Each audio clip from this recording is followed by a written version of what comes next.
മരണത്തെയാണ് മനുഷ്യൻ ഏറ്റവും ഭയക്കുന്നത്. ശരിക്കും മരണത്തെ ഭയപ്പെടാറുണ്ടോ?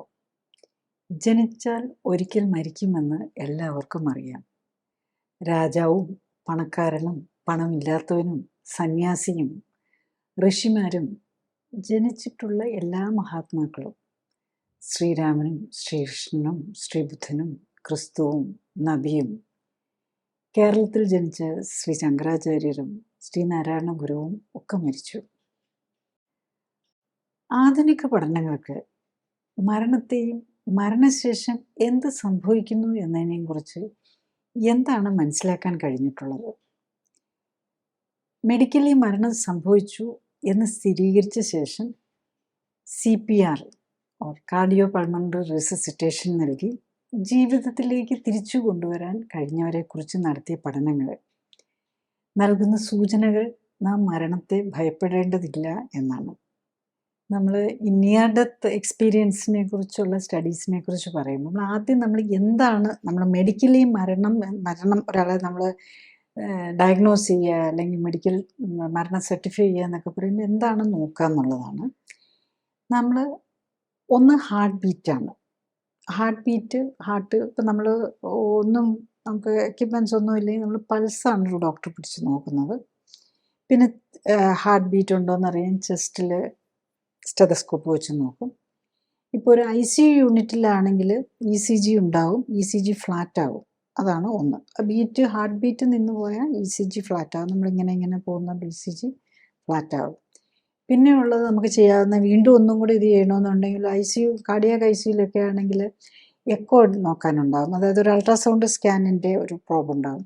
അത് വെച്ച് നോക്കുമ്പോൾ നമുക്ക് കാണാം ഹാർട്ട് ബീറ്റ് ചെയ്യുന്നുണ്ടോ, നിന്നോ, എത്രയുണ്ട്, ഇതൊക്കെ നമുക്ക് നേരിട്ട് ഹാർട്ടിനെ കാണുന്ന പോലെ ഒരു തേർഡ് ഐ പോലെ നമുക്ക് എപ്പോഴും അൾട്രാസൗണ്ട് സ്കാനും എക്കോ ഒക്കെ നമുക്ക് ഡോക്ടർക്ക് നേരെ കാണാം. അതാണ് അതിൽ വരുന്നത്. പിന്നെ നമ്മൾ നെക്സ്റ്റ് നമ്മൾ എപ്പോഴും ഒരു ഡയഗ്നോസിസ് എഴുതുന്നത് അല്ലെങ്കിൽ കോസ് ഓഫ് ഡെത്ത് എന്ന് പറയും മിക്കവാറും എഴുതുന്നത് കാർഡിയോ പൾമണറി അറസ്റ്റ് എന്നാണ്. ഹാർട്ട് നിന്നുപോയി, ലങ്സ് നിന്നുപോയി. അപ്പം ലങ്സിൻ്റെ ഫങ്ഷൻ എങ്ങനെ അറിയുന്നത്? നമുക്ക് നോക്കി ബ്രീത്തിങ്, നമ്മൾ വേറൊന്നും ഇല്ലെങ്കിൽ നമ്മൾ കൈ വെച്ച് നോക്കുകയാണ് ചെയ്യുന്നത്. ചെസ്റ്റ് പൊങ്ങുകയും താഴുകയും ചെയ്യുന്നുണ്ടോ എന്ന് നമ്മൾ നോക്കും. അതുപോലെ കൈവിലേക്ക് ശ്വാസം അടിക്കുന്നുണ്ടോ, അല്ലെങ്കിൽ ഒരു ഇത് വെച്ചിട്ട് അവിടെ എയർ വരുമ്പം അവിടെ തണുപ്പ് വരുമല്ലോ, അപ്പോൾ അത് അങ്ങനെ വരുന്നുണ്ടോ എന്നുള്ളതൊക്കെയാണ് നമ്മൾ നോക്കുന്നത്. അതൊക്കെ നമ്മൾ ലേമാനായിട്ട് നോക്കുമ്പോൾ. മെഡിക്കലി നമ്മൾ നോക്കുമ്പം ഒരു യൂണിറ്റിലാണെങ്കിൽ ഒരു ഇൻറ്റൻസീവ് കെയർ യൂണിറ്റിലൊക്കെയാണ് PO2 പൾസ്, ഓക്സിജൻ്റെ അളവും കാർബൺ ഡൈ ഓക്സൈഡിൻ്റെ അളവും ഒക്കെ നോക്കാനുള്ള ഇതുണ്ടാവും. ഓക്സിജൻ ലെവൽ, അതായത് നമ്മൾ ഹാർട്ട് ബീറ്റ് നിന്ന് പോയാൽ ഓക്സിജൻ ട്രിപ്പ് ചെയ്യും. അപ്പോൾ അത് നമ്മളുടെ പൾസ് ഓക്സിമീറ്റർ, ഇപ്പം നമ്മൾ ഈ കോവിഡൊക്കെ വന്നോടെ എല്ലാവരുടെയും വീട്ടിൽ തന്നെ കാണും പൾസ് ഓക്സിമീറ്ററൊക്കെ. അത് വെച്ച് നമുക്ക് നോക്കാം. പിന്നെ നമ്മൾ പേഷ്യൻ്റ് അതിന് ഇത്രയൊക്കെ നോക്കാൻ പോകുന്നതിൻ്റെ മുമ്പ് നമുക്കൊരു സംശയം തോന്നുന്നത് തന്നെ എപ്പോഴാണ് പേഷ്യൻ്റ് അനങ്ങാതെ കിടക്കുകയാണ്, മൂവ്മെൻറ്റ്സ് ഉണ്ടോ, അതുപോലെ നമ്മൾ പ്രസ് ചെയ്ത് നോക്കുക, അല്ലെങ്കിൽ എന്തെങ്കിലും ഒരു സ്റ്റിമുലസ് കൊടുക്കുമ്പോൾ പെയിൻ അവയർനെസ് ഉണ്ടോ, തട്ടി വിളിച്ചു കഴിഞ്ഞാൽ അറിയുന്നുണ്ടോ, അല്ലെങ്കിൽ യൂഷ്വലി നമ്മൾ പെയിൻ ഉണ്ടോ എന്നറിയാൻ നമ്മളിവിടെ പ്രസ് ചെയ്യുകയാണ് ചെയ്യുന്നത്, വേറെ ഇതിലൊന്നല്ല. ജസ്റ്റ് പ്രസ് ചെയ്ത് നോക്കുമ്പോൾ എന്ന് വയ്ക്കും. യൂഷ്വലി നമുക്ക് പെയിൻ അറിയാമെങ്കിൽ നമുക്ക് കുഴപ്പമില്ല എന്നുണ്ടെങ്കിൽ ആളുടെ കോൺഷ്യസ്നെസ് എന്ന് പറയാൻ പറ്റില്ല, ശരിക്കും പറഞ്ഞാൽ അവയർനെസ് ലെവല്, അപ്പം പെയിന്, ചൂട്, തണുപ്പ് ഒക്കെ തിരിച്ചറിയാൻ പറ്റുന്നുണ്ടോ. അപ്പം എന്താണേലും പെയിൻ വന്നു കഴിയുമ്പോൾ ഒരു നാച്ചുറൽ റിഫ്ലക്സ് വരും, അതുണ്ടോ എന്നുള്ളതാണ് നോക്കുന്നത്. പിന്നെ ബ്രെയിനിൻ്റെ ആക്ടിവിറ്റീസ് അറിയാനായിട്ട് നമ്മൾ ഒരു ടെസ്റ്റ് എന്നുള്ള നിലയിൽ നോക്കുന്നത് EEG ആണ്, ഇലക്ട്രോ എൻകെഫലോഗ്രാം. അപ്പോൾ അതിനകത്ത് എപ്പോഴും അതിൻ്റെ ഉറക്കം അത് നമ്മുടെ ലെവൽ ഓഫ് അവയർനെസ് അനുസരിച്ചോ, നമ്മൾ ആക്റ്റീവായിട്ടിരിക്കുകയാണോ അതെയോ സ്ലീപ്പിലാണെങ്കിൽ റാപ്പിഡ് ഐ മൂവ്മെൻറ്റ് സ്ലീപ്പ്, രണ്ട് രീതിയിലാണ്, നോൺ റെം സ്ലീപ്പും റെം സ്ലീപ്പും. റാപ്പിഡ് ഐ മൂവ്മെൻറ്റ് ഒരു ഐ മൂവ്മെൻ്റ് ഒന്നും ഇല്ലാതെയുള്ള സ്ലീപ്പ്, രണ്ടിനും രണ്ട് രീതിയിലാണ് ബ്രെയിൻ ആക്ടിവിറ്റീസ് കാണിക്കുന്നത്. അതായത് ഡീപ്പ് സ്ലീപ്പ്, മറ്റതിനകത്ത് ചിലപ്പം നമ്മൾ ഡ്രീംസ് കാണുന്നുണ്ടാകും നോൺ റാപ്പിഡ് ഐ മൂവ്മെൻറ്റ് സ്റ്റേജിൽ. മറ്റത് നമ്മൾ ക്വയറ്റായിട്ടുള്ള ഒരു സ്ലീപ്പിങ്ങാണ് വരുന്നത്.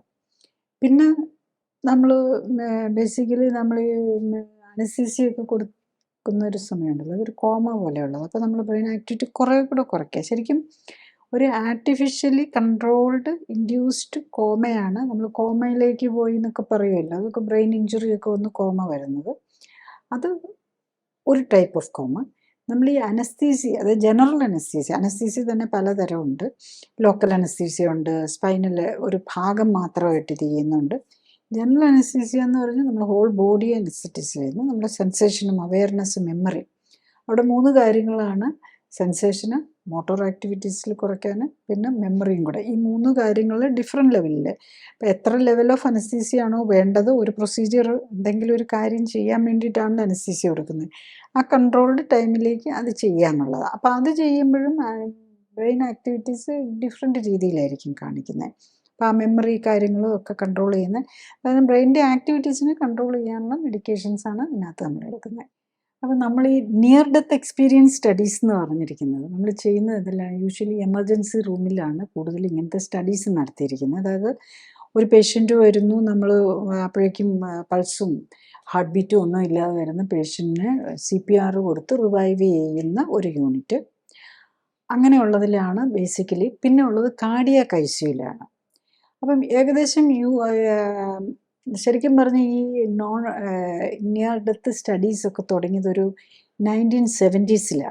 1970s മുതൽ ഈ സ്റ്റഡീസൊക്കെ സ്റ്റാർട്ട് ചെയ്ത കാലം മുതൽ 2011 വരെ ഏകദേശം 9 മില്യൺ നിയർ ഡെത്ത് റിപ്പോർട്ട് ചെയ്തിട്ടുണ്ടെന്നാണ് പറയുന്നത്. അത് പിന്നെ സ്റ്റഡിയിൽ എത്ര വരുന്നു എന്നുള്ളത് ഓരോ ഡോക്ടേഴ്സിനും ഇതും അവിടെ ചെയ്യുന്ന റിപ്പോർട്ട് ചെയ്തിട്ടുണ്ട്. ഇതെല്ലാം സ്റ്റഡിയുടെ പാർട്ടായിട്ടുണ്ടാണോ എന്നില്ല, പക്ഷേ സോ മെനി സ്റ്റഡീസ് ഇതിനോടകം വന്നിട്ടുണ്ട്. ഇപ്പം കറൻ്റ്ലി ഏകദേശം 700 to 900 പെർ ഡേ റിപ്പോർട്ട് ചെയ്യുന്നുണ്ടെന്നാണ്. കാരണം എന്താണെന്ന് ചോദിച്ചാൽ US കാര്യമാണ് ഇനി പറഞ്ഞത്. US നമ്മൾ ഈ മെഡിക്കൽ ഫീൽഡ് ഒത്തിരി അഡ്വാൻസ്ഡ് ആണല്ലോ. അവിടെ അതിനെല്ലാം ഒരു സിസ്റ്റമാറ്റിക് വേ ഉണ്ട്. പിന്നെ ഈ ആ റിസസിറ്റേഷൻ മെത്തേഡ്സിനൊക്കെ ഒരു ഇതുണ്ട്. അതുകൊണ്ടാണ് അവർക്ക് ഈ മരണത്തിലേക്ക് പോയവരെ തിരിച്ചു കൊണ്ടുവരാൻ പറ്റുന്നത്. അപ്പോൾ ഷോർട്ട് ടൈം മരണത്തിലേക്ക് ഒരു 10, 15, 20, 30 മിനിറ്റ് ഹാർട്ട് ബീറ്റൊക്കെ നിന്ന് പോയിട്ട് തിരിച്ചു കൊണ്ടുവരുന്നവരിലാളുടെ എക്സ്പീരിയൻസിനെ കുറിച്ചാണ് നമ്മൾ ഈ സ്റ്റഡി നടത്തിയിരിക്കുന്നത്. അപ്പോൾ അത് ബേസിക്കലി എമർജൻസി, അതായത് നമ്മുടെ ഇവിടുത്തെ പറഞ്ഞാൽ കാഷ്വാലിറ്റി അല്ലെങ്കിൽ കാർഡിയാക് ICU ചിലപ്പോൾ അവിടെ ചെന്ന പേഷ്യൻസ് ആയിരിക്കും. യൂഷ്വലി പുറത്തുനിന്ന് വരുന്നവരെ ആദ്യം എമർജൻസി റൂമിലേക്കായിരിക്കും വരുന്നത്. അത് കഴിഞ്ഞ് കഴിഞ്ഞാൽ അവിടുത്തെ ഇതിൽ എമർജൻസി റൂം എന്ന് പറയും. നമ്മളുടെ ഇവിടെ കാഷ്വാലിറ്റിയാണ്. പിന്നെ കാർഡിയാക് ICU കിടക്കുന്ന ആൾക്ക് പിന്നെയും വരാം. അപ്പോൾ അങ്ങനെയൊക്കെ ഉള്ളവരെയാണ് നമുക്ക് റിവൈവ് ചെയ്യാൻ പറ്റുന്നത്. പിന്നെ ഈ ബ്രെയിൻ ഡെഡ് ആണെന്ന് ഇത് ചെയ്ത് കഴിഞ്ഞ പേഷ്യൻസ് ഉണ്ടല്ലോ, അത് കഴിഞ്ഞിട്ട് അതും ഡയലറ്റൊക്കെ ചെയ്ത് കഴിഞ്ഞ് ബ്രെയിൻ ഡെത്ത് എന്ന് പറഞ്ഞാൽ നമുക്ക് തിരിച്ച് സാധാരണ കൊണ്ടുവന്നവരോട് സംസാരിക്കുന്ന നിലയിലേക്ക് എത്താറില്ല. പക്ഷേ വെരി റെയറായിട്ട് അങ്ങനെയുള്ള ഇതൊക്കെ ആണെങ്കിലും തിരിച്ചു കൊണ്ടുവന്നിട്ടുള്ളവരും ഉണ്ട്. അപ്പോൾ അവർക്കൊക്കെയുള്ള എക്സ്പീരിയൻസാണ് നമ്മൾ പറയുന്നത് ഈ സ്റ്റഡീസിൻ്റെ ഭാഗമായിട്ട് വരുന്നത്. അപ്പോൾ അതിൽ ആക്സിഡൻറ്റിൻ്റെ ഭാഗമായിട്ട് കാർഡിയാക് അറസ്റ്റ് വന്നിട്ട് ഒത്തിരി ബ്ലഡ് ലോസ് ഒക്കെ വന്നിട്ടുള്ളവരുണ്ടാവും. പിന്നെ ഈ ഡ്രൗണിങ്, മുങ്ങിപ്പോയതിൻ്റെ പേരിൽ വന്നിട്ടുണ്ടാകും. പ്രത്യേകിച്ച് അവിടെയൊക്കെ കോൾഡ് വാട്ടർ അല്ലേ, അപ്പോൾ തണുത്ത വെള്ളത്തിലേക്ക് വീണ് ഡ്രൗണിങ് ചെയ്തിട്ടുള്ളവരുണ്ടാവും. പിന്നെ ഇനി പറഞ്ഞാൽ ഹാർട്ടിൻ്റെ പ്രോബ്ലംസ് വന്നിരിക്കുന്ന, അല്ലെങ്കിൽ ബ്രെയിൻ ഡാമേജ് വന്നിട്ട്, അങ്ങനെ പല ഗ്രൂപ്പ് ഓഫ് പേഷ്യൻസിനെയാണ് നോക്കിയിട്ടുള്ളത്.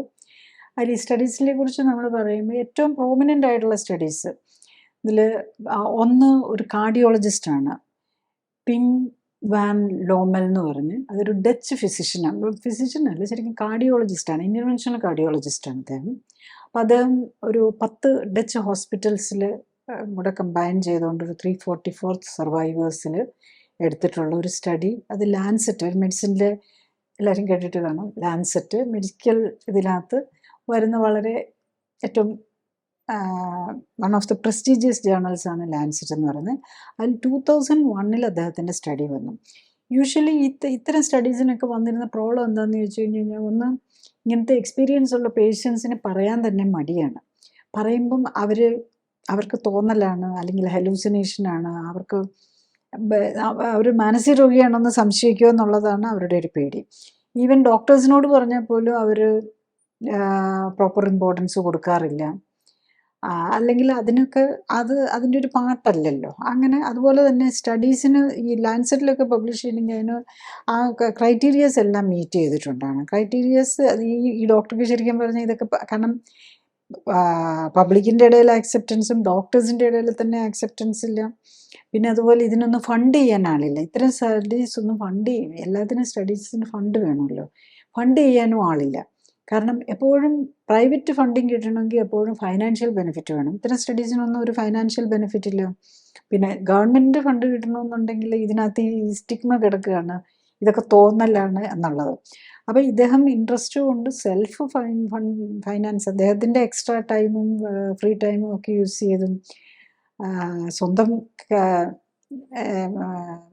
കയ്യിൽ നിന്ന് പൈസ കിട്ടി. ഈവൻ ലാൻസെറ്റിലൊന്ന് പബ്ലിഷ് ചെയ്യണമെങ്കിൽ തന്നെ ഐ തിങ്ക് അറൗണ്ട് 5,000 പൗണ്ട് വേണം. അപ്പോൾ 5,000 പൗണ്ട് എന്ന് പറഞ്ഞാൽ ഇറ്റ്സ് ഓൾമോസ്റ്റ് 5 lakhs. അപ്പോൾ അങ്ങനെ പല രീതിയിൽ ഇതിനെല്ലാത്തിനും എക്സ്പെൻസും വരുന്ന, പക്ഷേ ഇതെല്ലാം സെൽഫ് ഇൻട്രസ്റ്റ് കൊണ്ട് ചെയ്തിരിക്കുന്ന സ്റ്റഡീസായിട്ടാണ് മനസ്സിലാക്കാൻ പറ്റിയത്. അദ്ദേഹം അതുപോലെ തന്നെ ഇങ്ങനെ അന്ന് മുതൽ തുടങ്ങിയ, ഹീസ് ബോൺ ഇൻ 1943, ഓൾമോസ്റ്റ് ഇപ്പോൾ 80 years ഉണ്ട്, ഹീസ് സ്റ്റിൽ ലിവിങ്.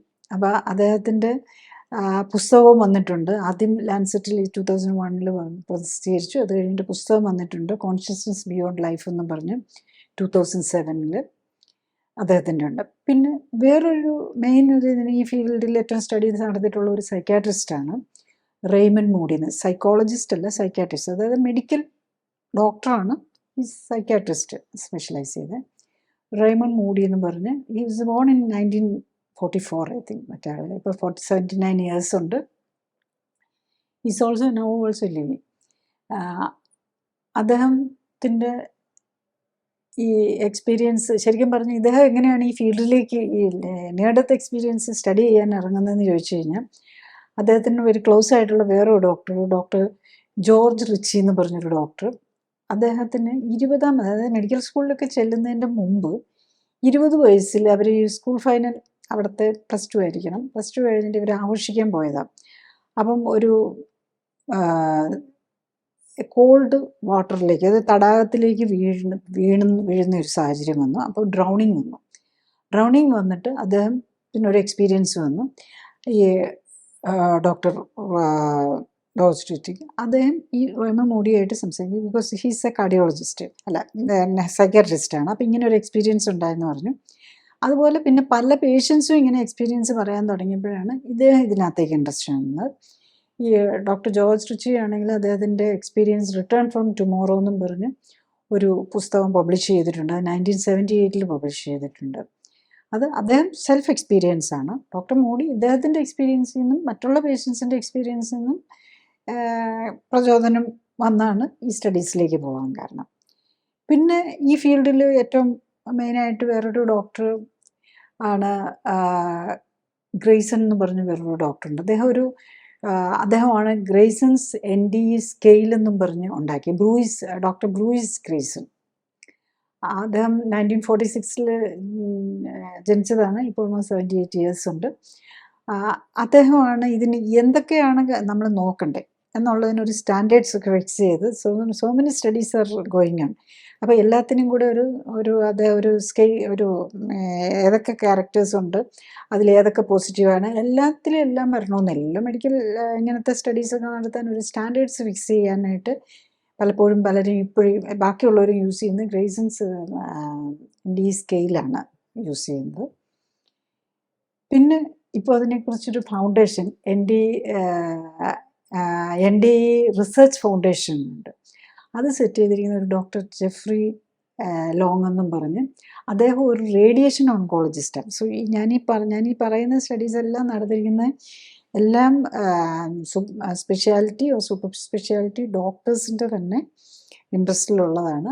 ഇദ്ദേഹം ആക്ച്വലി ഈ ഫൗണ്ടേഷൻ സ്റ്റാർട്ട് ചെയ്തത് 1998 ആണ്. കാരണം ഇങ്ങനെയുള്ള എക്സ്പീരിയൻസ് ഉള്ളവരെ ഒരു പ്ലാറ്റ്ഫോമിലേക്ക് കൊണ്ടുവരാനും അത് സ്റ്റഡി ചെയ്യാനും വേണ്ടിയിട്ട്. അത് റേഡിയേഷൻ ഓങ്കോളജി, നമ്മുടെ ഇവിടുത്തെ ക്യാൻസർ എക്സ്പേർട്ട് ശരിക്കും റേഡിയേഷൻ തരുകയും ഓങ്കോളജി മെഡിസിൻസ് തരുകയൊക്കെ ചെയ്യുന്ന ഇടുന്നു. അവിടെ പല രീതിയിലാണ് ഓരോ ഇത് വരുന്നത്. അദ്ദേഹമാണ് ഈ സ്റ്റഡീസ് ചെയ്തിരിക്കുന്നത്. അപ്പോൾ ഇപ്പം പിന്നെ സോ മെനി അതർ സ്റ്റഡീസും കൂടെ വന്നിട്ടുണ്ട്. കാരണം ഇറ്റ്സ് ഓൾ 1970s തുടങ്ങി ഇപ്പോൾ 2020 ഓൾമോസ്റ്റ് മോർ ദാൻ 50 years ആയി ഇതിൻ്റെയൊക്കെ ഇത് തുടങ്ങിയിട്ട്. അപ്പോൾ ഈ ഓവറോൾ പീരീഡ് കാലഘട്ടത്തിൽ വന്നിരിക്കുന്ന സ്റ്റഡീസാണ്. നമ്മുടെ ഇന്ത്യയിലൊക്കെ പലരും എക്സ്പീരിയൻസ് പറയാറുണ്ട്, പേഷ്യൻസും ഡോക്ടേഴ്സും ഈ ഡോക്ടേഴ്സിൻ്റെ തന്നെ എക്സ്പീരിയൻസ് അവനവന് തന്നെ, അതായത് അവരും എന്തെങ്കിലും ആക്സിഡൻറ്റിൽ പെട്ടിട്ട് വന്നിരിക്കുന്ന എക്സ്പീരിയൻസ്, അല്ലെങ്കിൽ അവരുടെ പേഷ്യൻസ് പറഞ്ഞ് വന്നിരിക്കുന്ന എക്സ്പീരിയൻസ്, അങ്ങനെ സോ മെനി. ഇപ്പം നെറ്റിലൊക്കെ നോക്കിയാൽ you get so many which is especially from America, European കൺട്രീസിലും ഓസ്ട്രേലിയ, എല്ലാ കൺട്രീസിൽ നിന്നും ഉണ്ട്. പക്ഷേ ഏറ്റവും കൂടുതൽ അമേരിക്കയിലാണ് ഇതിൻ്റെ വന്നിരിക്കുന്നത്. നെക്സ്റ്റ്, ഇങ്ങനെ നടത്തിയ സ്റ്റഡീസിൽ ഈ കോമൺ ആയിട്ടുള്ള എല്ലാവരും കണ്ടിരിക്കുന്ന, അതായത് ജനറലി എല്ലാവർക്കും എല്ലാം കിട്ടണമെന്നില്ല, ജനറലി കണ്ട എന്തായിരുന്നു എന്ന് ചോദിച്ചു കഴിഞ്ഞ് കഴിഞ്ഞാൽ, ഒന്ന് ഈ സ്റ്റേജിലുള്ള ഒരാൾ അവരുടെ ഒരു സഡൻ പെട്ടെന്ന് വേദനയൊക്കെ മാറി അവർക്കൊരു സമാധാനം കിട്ടുന്നതാണ് പലരും പറയുന്നത്. അതുപോലെ അവരുടെ ബോഡിയിൽ നിന്ന് ഇവർ പതുക്കെ പൊങ്ങി വരുന്നതായിട്ട്, ഇപ്പോൾ ഒരു ഓപ്പറേഷൻ തിയേറ്ററിൽ അല്ലെങ്കിൽ ICUയിൽ കിടക്കുന്ന പേഷ്യൻ്റ് ആണെങ്കിൽ, കാർഡിയാക് ICUയിലുള്ള പേഷ്യൻ്റ് ആണെങ്കിൽ, അവർ പൊങ്ങി അവരെ മുകളിൽ സീലിങ്ങിൽ നിന്ന് താഴേക്ക് അവരുടെ ബോഡി അവരെ കാണാം, അവിടെ എന്താ സംഭവിക്കുന്നതെന്ന്. അപ്പോൾ അവർക്ക് റീസസിറ്റേഷൻ കൊടുക്കുന്നതും അവരെ നോക്കുന്ന കാര്യങ്ങളും അവരെ ട്രീറ്റ് ചെയ്യുന്ന ഡോക്ടേഴ്സിനും ഒക്കെ കാണാം മുകളിൽ നിന്നാണ്. അവർ മുകളിലാണ് നിൽക്കുന്നത്. അവർക്ക് താഴേക്ക് നോക്കുമ്പോൾ അവരുടെ ബോഡിയും ഒക്കെ കാണാൻ പറ്റുന്നുണ്ടെന്നുള്ളതാണ് ജനറലി എല്ലാവരും പറയുന്നൊരിത്. നെക്സ്റ്റ്, അവരൊരു ഡാർക്ക് ഒരു ടണൽ പോലെയുള്ള ഒരു ഇരുണ്ട ഭാഗത്തൂടെ കടന്നുപോയി. പിന്നെ അത് കഴിയുമ്പോൾ അവരൊരു വെളിച്ചം ഉള്ള ഇതിലേക്ക് വരുന്നു. ഒരു ബോൾ ഓഫ് ലൈറ്റ്. ഓരോരുത്തരും ഓരോ രീതിയിലാണ്. അപ്പോൾ അവരുടെയൊക്കെ ഒരു വിശ്വാസം ഒക്കെ ഉണ്ടാകാം അതിനകത്ത് വരുന്നത്. പക്ഷെ ബേസിക്കലി എല്ലാവരും ഈ ഒരു ഒരു ലൈറ്റിലേക്ക് വരുന്നു. അപ്പോൾ അവിടെ അവരുടെ ലൈഫിൻ്റെ സീൻസ് അവർ കാണുകയാണ് ബേസിക്കലി. അപ്പോൾ അവർക്കപ്പം മനസ്സിലാകുന്നുണ്ട് നമ്മളൊക്കെ ചെയ്ത ഓരോ ആക്ടിവിറ്റീസും നമ്മൾക്ക് ഗുഡ് എന്താണ്, ബാഡ് എന്താണ്, അത് അവരവരെ തന്നെ എന്ത് നെഗറ്റീവായിട്ട് എഫക്റ്റ് ചെയ്തു, മറ്റുള്ളവരുടെ പ്രവൃത്തികൾ കൊണ്ട് മറ്റുള്ളവർക്ക് എന്ത് നെഗറ്റീവ് വന്നിട്ടുണ്ട് അല്ലെ പോസിറ്റീവ് വന്നിട്ടുണ്ട്, അതിനെ കാണാനുള്ള ഒരു ഓപ്പർച്യൂണിറ്റി വരുന്നു എന്നുള്ളതാണ്. പിന്നെ ഇവരെല്ലാവരും നോട്ടീസ് ചെയ്യുന്ന ഒരു ടൈമിന് അവിടെ ഒരു ലിമിറ്റില്ല. ഇറ്റ് ഈസ് ഓൾ, ശരിക്കും പറഞ്ഞാൽ ചിലപ്പോൾ 10-15 മിനിറ്റ് ആയിരിക്കും ഇവർ റിവൈവൽ ഈ ടൈമിൽ വന്നിരിക്കുന്നത്. പക്ഷേ ഇവരുടെ ഈ കാര്യങ്ങളെല്ലാം അപ്പോഴേക്കും നടക്കും. അവിടെ ഒരു ടൈം ആൻഡ് സ്പേസിന് കാര്യമായിട്ട് ഇമ്പോർട്ടൻസ് വരുന്നില്ല. അതെല്ലാം ഇൻസ്റ്റൻറ്റേനിയസ് ആയിട്ട് നടക്കുന്ന പോലെയാണ് വരുന്നത്. പിന്നെ ഈ ലൈറ്റ് ആണെങ്കിൽ, നമ്മളൊരു ലൈറ്റ് കാണുന്നതെന്ന് പറഞ്ഞാൽ അതിനകത്തേക്ക് ചിലവരാണെങ്കിൽ അതിനകത്തേക്ക് ചെല്ലുന്നത് പോലെയാണ് തോന്നുന്നത്. ചിലർ അവിടെ അതിനൊരു പ്യോർ ലവ്, ജനറൽ ഇതിൻ്റെ ഇംഗ്ലീഷിൽ പറയുമ്പം അവരുടെ കൂടുതലും ഇത് ഇംഗ്ലീഷ് സ്പീക്കിംഗ് ആൾക്കാരിലാണല്ലോ ഈ സ്റ്റഡീസ് നടത്തിയിരിക്കുന്നത്. ഒരു സമാധാനം കാണുന്നു, അതുപോലെ ലവ്, ഒരു പ്യോർ ലവും സമാധാനമാണ് ഇവരെല്ലാവരും പറയുന്ന ഒരു പീസ് ഓഫ് മൈൻഡ്. ഇതിലേക്കൊക്കെ വരുന്നതായിട്ടാണ്, ഇതിലേക്ക് മേർജ് ചെയ്യുന്നതായിട്ടാണ് പലപ്പോഴും തോന്നുന്നത്. ബേസിക്കലി ഇതൊരു നമ്മളുടെ ഇവിടുത്തെ കൺസെപ്റ്റിലൊക്കെ വൺനെസ്, എല്ലാം നമ്മൾ ഒന്നിൽ ദൈവത്തിലേക്ക് ചെല്ലുന്ന പോലെ, ഗോഡെന്നാണ് ഗോഡിലേക്ക് ചെല്ലുന്ന പോലെ. ഇപ്പം ഡയറ്റി ആണെങ്കിൽ ചിലപ്പോൾ ഇതിലേക്ക് ക്രിസ്ത്യൻസൊക്കെ ആണെങ്കിൽ ചിലപ്പം ക്രിസ്തുവിലേക്ക് ചെല്ലുന്നത് പോലെ, അങ്ങനെയൊക്കെ ഓരോരുത്തരും അത് ഓരോരുത്തരുടെ ഇതനുസരിച്ച് അവർ എക്സ്പ്ലെയിൻ ചെയ്യുന്നത് പല പല രീതിയിലായിരിക്കും എന്ന് മാത്രം. നെക്സ്റ്റ്, അവർ നമുക്ക് പ്രിയപ്പെട്ടവർ മരിച്ചു പോയിട്ടുണ്ടെങ്കിൽ അവരെ കാണുന്നു. ഈവൻ ദറ്റ് നമ്മൾ പെറ്റ്സ് ഉണ്ടെങ്കിൽ, മറ്റേ അമേരിക്കയിലൊക്കെ ഒത്തിരി പേർക്കും ക്യാറ്റും ഡോഗും ഒക്കെ ഉണ്ടാവും. അപ്പോൾ അവരെയും കാണുന്നു, അവരുമായിട്ടൊരു റീയൂണിയൻ പോലെയാണ്. അല്ലാത്തവരും അതിനോടൊപ്പം തന്നെ മറ്റുള്ളവരെയും കാണുന്നുണ്ട്. മൊത്തത്തിൽ അവർക്കൊരു വളരെ ഒരു വെൽക്കമിങ് ആൻഡ് ഒരു ഹാപ്പി റീയൂണിയനും ഹാപ്പി ഒരു അറ്റ്മോസ്ഫിയർ ആണെന്നാണ് പറയുന്നത്. ഇവർക്കൊക്കെ തോന്നിയിരിക്കുന്നതായിട്ടാണ് കാണുന്നത്. നെക്സ്റ്റ്, അവർ തിരിച്ചു പോരുകയാണല്ലോ. അവർ തിരിച്ചു പോകുന്നതുകൊണ്ടാണല്ലോ നമുക്ക് ഇവർക്ക് ഈ എക്സ്പ്ലനേഷൻ കിട്ടുന്നത്. അപ്പോൾ പല കാര്യങ്ങളോടുകൂടി അവരോട് പറഞ്ഞ് അവരെ, ചിലരാണെങ്കിൽ അച്ഛനോ അല്ലെങ്കിൽ അങ്കിളോ അമ്മയോ ഒക്കെ തിരിച്ചു, ഇപ്പോൾ അവിടെ നമ്മളുടെ ഭൂമിയിലെ കാര്യങ്ങൾ കഴിഞ്ഞിട്ടില്ല, യു ഗോ ബാക്ക് എന്ന് പറഞ്ഞ് തിരിച്ചു വരുന്നത് പോലെ, അല്ലെങ്കിൽ ഓട്ടോമാറ്റിക്കലായിട്ട് തിരിച്ചു വരുന്നതുമായിട്ട്, തിരിച്ചു ബോഡിയിലേക്ക് വരുന്നതായിട്ടാണ്. അതാണ് വന്നതുകൊണ്ടാണ് അവർക്ക് ആ ഹീലിംഗ്. ഇപ്പോൾ ചിലർ അവരുടെ അസുഖം, ക്യാൻസർ പേഷ്യൻസൊക്കെ അവരവിടെ നിന്ന് ലേൺ ചെയ്തു, എങ്ങനെ ഹീൽ ചെയ്യണമെന്ന് പഠിച്ചു എന്നൊക്കെ പറയുന്ന പലരെയും കുറിച്ച് കാണാറുണ്ട്. അങ്ങനെ ഓരോരുത്തരും ഓരോ രീതിയിലുള്ള, കാരണം പല കാരണങ്ങൾ കൊണ്ടായിരിക്കും അവർ മരിച്ചത്. ആക്സിഡൻ്റ് ആയിരിക്കാം, ഡ്രൗണിങ് ആവാം, അല്ലെങ്കിൽ ക്യാൻസർ പേഷ്യൻ്റ് ആവാം. ഒരു ഡോക്ടർ ഓങ്കോളജിസ്റ്റാണ്. അപ്പം ഈ പല ഡോക്ടേഴ്സും സ്റ്റഡി ചെയ്തിരിക്കുന്നതനുസരിച്ചും പല ടൈപ്പ് ഓഫ് പേഷ്യൻസാണ്. എനിവേ അവരെല്ലാം തിരിച്ചു ബോഡിയിലേക്ക് വന്ന് നമ്മളോട് ഡോക്ടേഴ്സിനെ കാര്യങ്ങൾ പറഞ്ഞു കൊടുക്കാനുള്ള ഇത് വന്നിട്ടുണ്ടെന്നുള്ളതാണ്. അപ്പോൾ പല കാരണങ്ങൾ കൊണ്ട് അവർ തിരിച്ചു വന്നതായിട്ട് ഓരോരുത്തർക്കും ഓരോ ഫീലിംഗ്. ഏറ്റവും പ്രധാനം എന്താണെന്ന് വെച്ചാൽ ഇവർക്ക് ആർക്കും തന്നെ തിരിച്ചു വരാൻ ഇൻട്രസ്റ്റ് ഇല്ലായിരുന്നു. ഇവരൊരു ഫോഴ്സ്ഫുള്ളായിട്ട് തിരിച്ചു വന്നതല്ലേ. ദേ വോണ്ടഡ് ടു തിരിച്ചു വരാൻ ആഗ്രഹമേ ഇല്ലായിരുന്നു ഒട്ടും ജനറലി ആർക്കും തന്നെ. അടുത്തത് എന്തായിരുന്നെന്ന് ചോദിച്ചു കഴിഞ്ഞാൽ അവർക്ക് ഒരു പെർസെപ്ഷൻ നമ്മൾ കൂടുന്നതായിട്ട് ഫീൽ ചെയ്തു എന്നുള്ളതാണ്. അതിൽ എക്സാമ്പിളായിട്ടുള്ള ബ്ലൈൻഡ് ആയിട്ടുള്ള പേഷ്യൻ്റ് അല്ലെങ്കിൽ കണ്ണട വെക്കാതെ ഒന്നും കാണാൻ പറ്റാത്ത ആൾക്കും, അപ്പോൾ അവർ ഈ റിസസിറ്റേഷനിലൊന്നും കിടക്കുമ്പോൾ അവർക്ക് കണ്ണടയൊന്നും ഇല്ലല്ലോ, പക്ഷെ അവർക്കെല്ലാം കാണാൻ പറ്റുന്നുണ്ടായിരുന്നുള്ളതാണ്. പിന്നെ അതുപോലെ നമുക്ക് ഡ്രോയ്ക്കകത്തിരിക്കുന്ന സാധനങ്ങളോ അല്ല ഡ്രോയ്ക്കകത്തോട്ട് ഇട്ട സാധനങ്ങൾ, അങ്ങനത്തെ കാര്യങ്ങളെക്കുറിച്ച്, അല്ലെങ്കിൽ കട്ടിലിൻ്റെ കീഴിലിരിക്കുന്ന സാധനം, അങ്ങനെ എന്താ നമുക്ക് സീ ത്രൂ ചെയ്യാനുള്ള പവർ വരുന്ന പോലെയാണ് അവർ പറയുന്നത്. അപ്പോൾ അകത്ത് ക്യാബിൻ്റെ അകത്തിരിക്കുന്ന സാധനം ഇതൊക്കെ കാണാൻ ബേസിക്കലി ഏറ്റവും ഇതിനകത്ത് ക്ലിയറായിട്ട് വരുന്നത് കേൾവിക്കുറവുള്ളോ അല്ലെ ഹിയറിംഗ് എയ്ഡ് വെച്ചിരുന്നോ വെച്ചാൽ മാത്രം കേൾക്കാൻ പറ്റുന്നവർക്കും ഈ ഡോക്ടേഴ്സിൻ്റെയും ഒക്കെ സംസാരമൊക്കെ വെരി ക്ലാരിറ്റിയോടെ കേൾക്കാൻ പറ്റുന്നുണ്ടായിരുന്നു എന്നുള്ളതാണ്. ഓർ ഈവൻ അപ്പുറത്തെ റൂമിൽ ഇരിക്കുന്ന അവരുടെ റിലേറ്റീവ്സ് ഇരിപ്പുണ്ട്, അവർക്ക് അവരെ പോയി കാണാനും അവരുമായിട്ട് ഡോക്ടർ എന്താ സംസാരിച്ചതെന്ന് അറിയാനും ഇങ്ങനത്തെ കാര്യങ്ങളും അവർക്ക് ക്ലാരിറ്റിയോടെ പറയാൻ പറ്റി. അതാണ് നമ്മൾ ഈ ഇത്തരം കാര്യങ്ങൾ എടുക്കുമ്പോൾ ഇവർ പറയുന്നത് ശരിയാണോ, ഇങ്ങനത്തെ കാര്യങ്ങളെല്ലാം വരുമല്ലോ. അപ്പോൾ ഇങ്ങനത്തെ ആസ്പെക്റ്റും ഒക്കെ സ്റ്റഡി ചെയ്തിട്ടുണ്ട്. അപ്പോൾ ഈ സ്റ്റഡിയുടെ പാർട്ടായിട്ട് ഈ താഴെ ഇരിക്കുന്ന, അപ്പോൾ ഈ ഒരു ക്യാബിനിലൊക്കെ സാധനങ്ങൾ വെച്ചിട്ടുണ്ട്, അവിടെ എന്താണ് ഇരുന്ന് ഇങ്ങനത്തെ കാര്യങ്ങൾ അവർക്ക് അറിയാൻ പറ്റിയിട്ടുണ്ടോ എന്നങ്ങനെയൊക്കെ. ഇപ്പോൾ ഇത് കാരണം ഇതാണല്ലോ, ഇപ്പോൾ ഈ ഡോക്ടേഴ്സ് സ്റ്റഡി നടത്തുമ്പോൾ അങ്ങനത്തെ കാര്യങ്ങൾക്കും കൂടെ ഇമ്പോർട്ടൻസ് കൊടുത്ത് അതിന് വേണ്ട സെറ്റപ്പും കൂടെ ചെയ്തിട്ടാണ് ഈ കാർഡിയാക് ICUവും എമർജൻസി റൂമും ഒക്കെ അതിനും കൂടെ വേണ്ടിയിട്ടുള്ള സെറ്റപ്പ് ചെയ്തിട്ടുണ്ടെന്നുള്ളതാണ്. കാർഡിയാക് ICU അല്ലാത്ത ICU, ഈ ക്യാൻസർ പേഷ്യൻസിന് വേണ്ടി ഒക്കെ എടുത്തിരിക്കുന്ന ICUs ഉണ്ടാവും. അപ്പോൾ അവിടെയൊക്കെ അതിനും കൂടെ ഉള്ള സെറ്റപ്പ് ചെയ്തിട്ടാണ് ഈ സ്റ്റഡീസ് നടത്തുന്ന ഡോക്ടേഴ്സ് ചെയ്തിട്ടുള്ളത്. പിന്നെ അടുത്ത പോയിന്റ് എന്താണെന്ന് വെച്ചാൽ അത് കഴിഞ്ഞിട്ട് തിരിച്ചു വന്നു കഴിഞ്ഞിട്ടുള്ള കാര്യമാണ്. അപ്പോൾ അത് കഴിഞ്ഞിട്ടും ഫോളോ അപ്പ് സ്റ്റഡീസ് ഇവരിൽ ചെയ്തിട്ടുണ്ട്. അതായത് അങ്ങനെ ഒരു ക്രിട്ടിക്കലി ഇല്ലായി ഒരു നിയർ ഡെത്ത് എക്സ്പീരിയൻസ് കഴിഞ്ഞു. ഈവൻ ഇപ്പം ചില ഡോക്ടേഴ്സൊക്കെ ചില സ്റ്റഡീസിലൊക്കെ അത് ഡെത്ത് എക്സ്പീരിയൻസ് എന്ന് തന്നെ പറഞ്ഞു തുടങ്ങി എന്നുള്ളതാണ്. നിയർ ഡെത്ത് എക്സ്പീരിയൻസ് കഴിഞ്ഞിട്ട് പിന്നെയുള്ള അവരുടെ ജീവിതം എങ്ങനെയായിരുന്നു എന്നുള്ളത്. പലർക്കും അത് കഴിഞ്ഞു കഴിഞ്ഞാൽ ഒരു ചേഞ്ച് വരുന്നു എന്നുള്ളതാണ്. അതായത് ആ ഫീലിംഗ് ഓഫ് വൺനെസ്, ഒരു കമ്പാഷൻ, ഇങ്ങനത്തെ കാര്യങ്ങളെല്ലാം കൂടുതലായി. ഇപ്പം ഒരു പട്ടാളക്കാരനാണെങ്കിൽ അവർക്ക് പിന്നെ കൊല്ലാനോ തോക്ക് വെച്ച് വെടിവെക്കാനോ ഒന്നുമുള്ള ഒരിതില്ലാത്തതുകൊണ്ട് അവർ പ്രൊഫഷൻ തന്നെ മാറുന്നതായിട്ടാണ്. മൊത്തത്തിൽ അവർക്കെല്ലാം കുറച്ചും കൂടെ സഹജീവികളോട്, മനുഷ്യരോട് മാത്രമല്ല മറ്റ് മൃഗങ്ങളോടും ചെടികളോടും എല്ലാത്തിനോടും കുറച്ചുകൂടെ ഒരു അറ്റാച്ച്മെൻറ്റും കമ്പാഷനും കൂടുന്നതായിട്ടും, അതുപോലെ നമ്മൾ മെറ്റീരിയൽ ഗെയിൻ, ഇപ്പം നമുക്ക് പണത്തിനോടും അങ്ങനെയുള്ള കാര്യങ്ങളോട് ഉള്ള താല്പര്യങ്ങൾ, മെറ്റീരിയൽ ഗെയിനിനോടുള്ള പണം, സുഖ സൗകര്യങ്ങൾ, കാറ് വേണം, വീട് വേണം, അങ്ങനത്തെ കാര്യങ്ങളോട് ലക്ഷറീസിനോടുള്ള താല്പര്യം കുറയുന്നു എന്നുള്ളതാണ് ജനറലി ആയിട്ട് കാണിക്കുന്നത്. അതുകൊണ്ട് വന്നിരിക്കുന്ന ചില നെഗറ്റീവ് ഇമ്പാക്റ്റും വരും. കാരണം ഈ എക്സ്പീരിയൻസിൽ കടന്നു പോയ ആൾ ചിലപ്പം ഫാമിലി ലൈഫിൽ പ്രത്യേകിച്ച് വൈഫുമായിട്ടൊക്കെ ഉള്ള പ്രശ്നങ്ങളും വരാറുണ്ട്. കാരണം അവരുടെ ഇപ്പോൾ ഒരാളല്ലേ പോയിട്ടുള്ളൂ, മറ്റേ ആൾക്കാർ ലൈഫുമായിട്ട് അഡ്ജസ്റ്റ് ചെയ്യാൻ ചിലപ്പോൾ പറ്റാതെ വരുന്നു. അങ്ങനത്തെ പ്രശ്നങ്ങളും വന്നിട്ടുണ്ട്. അതാണ് ഒരു നെഗറ്റീവായിട്ട് കാണുന്നത്.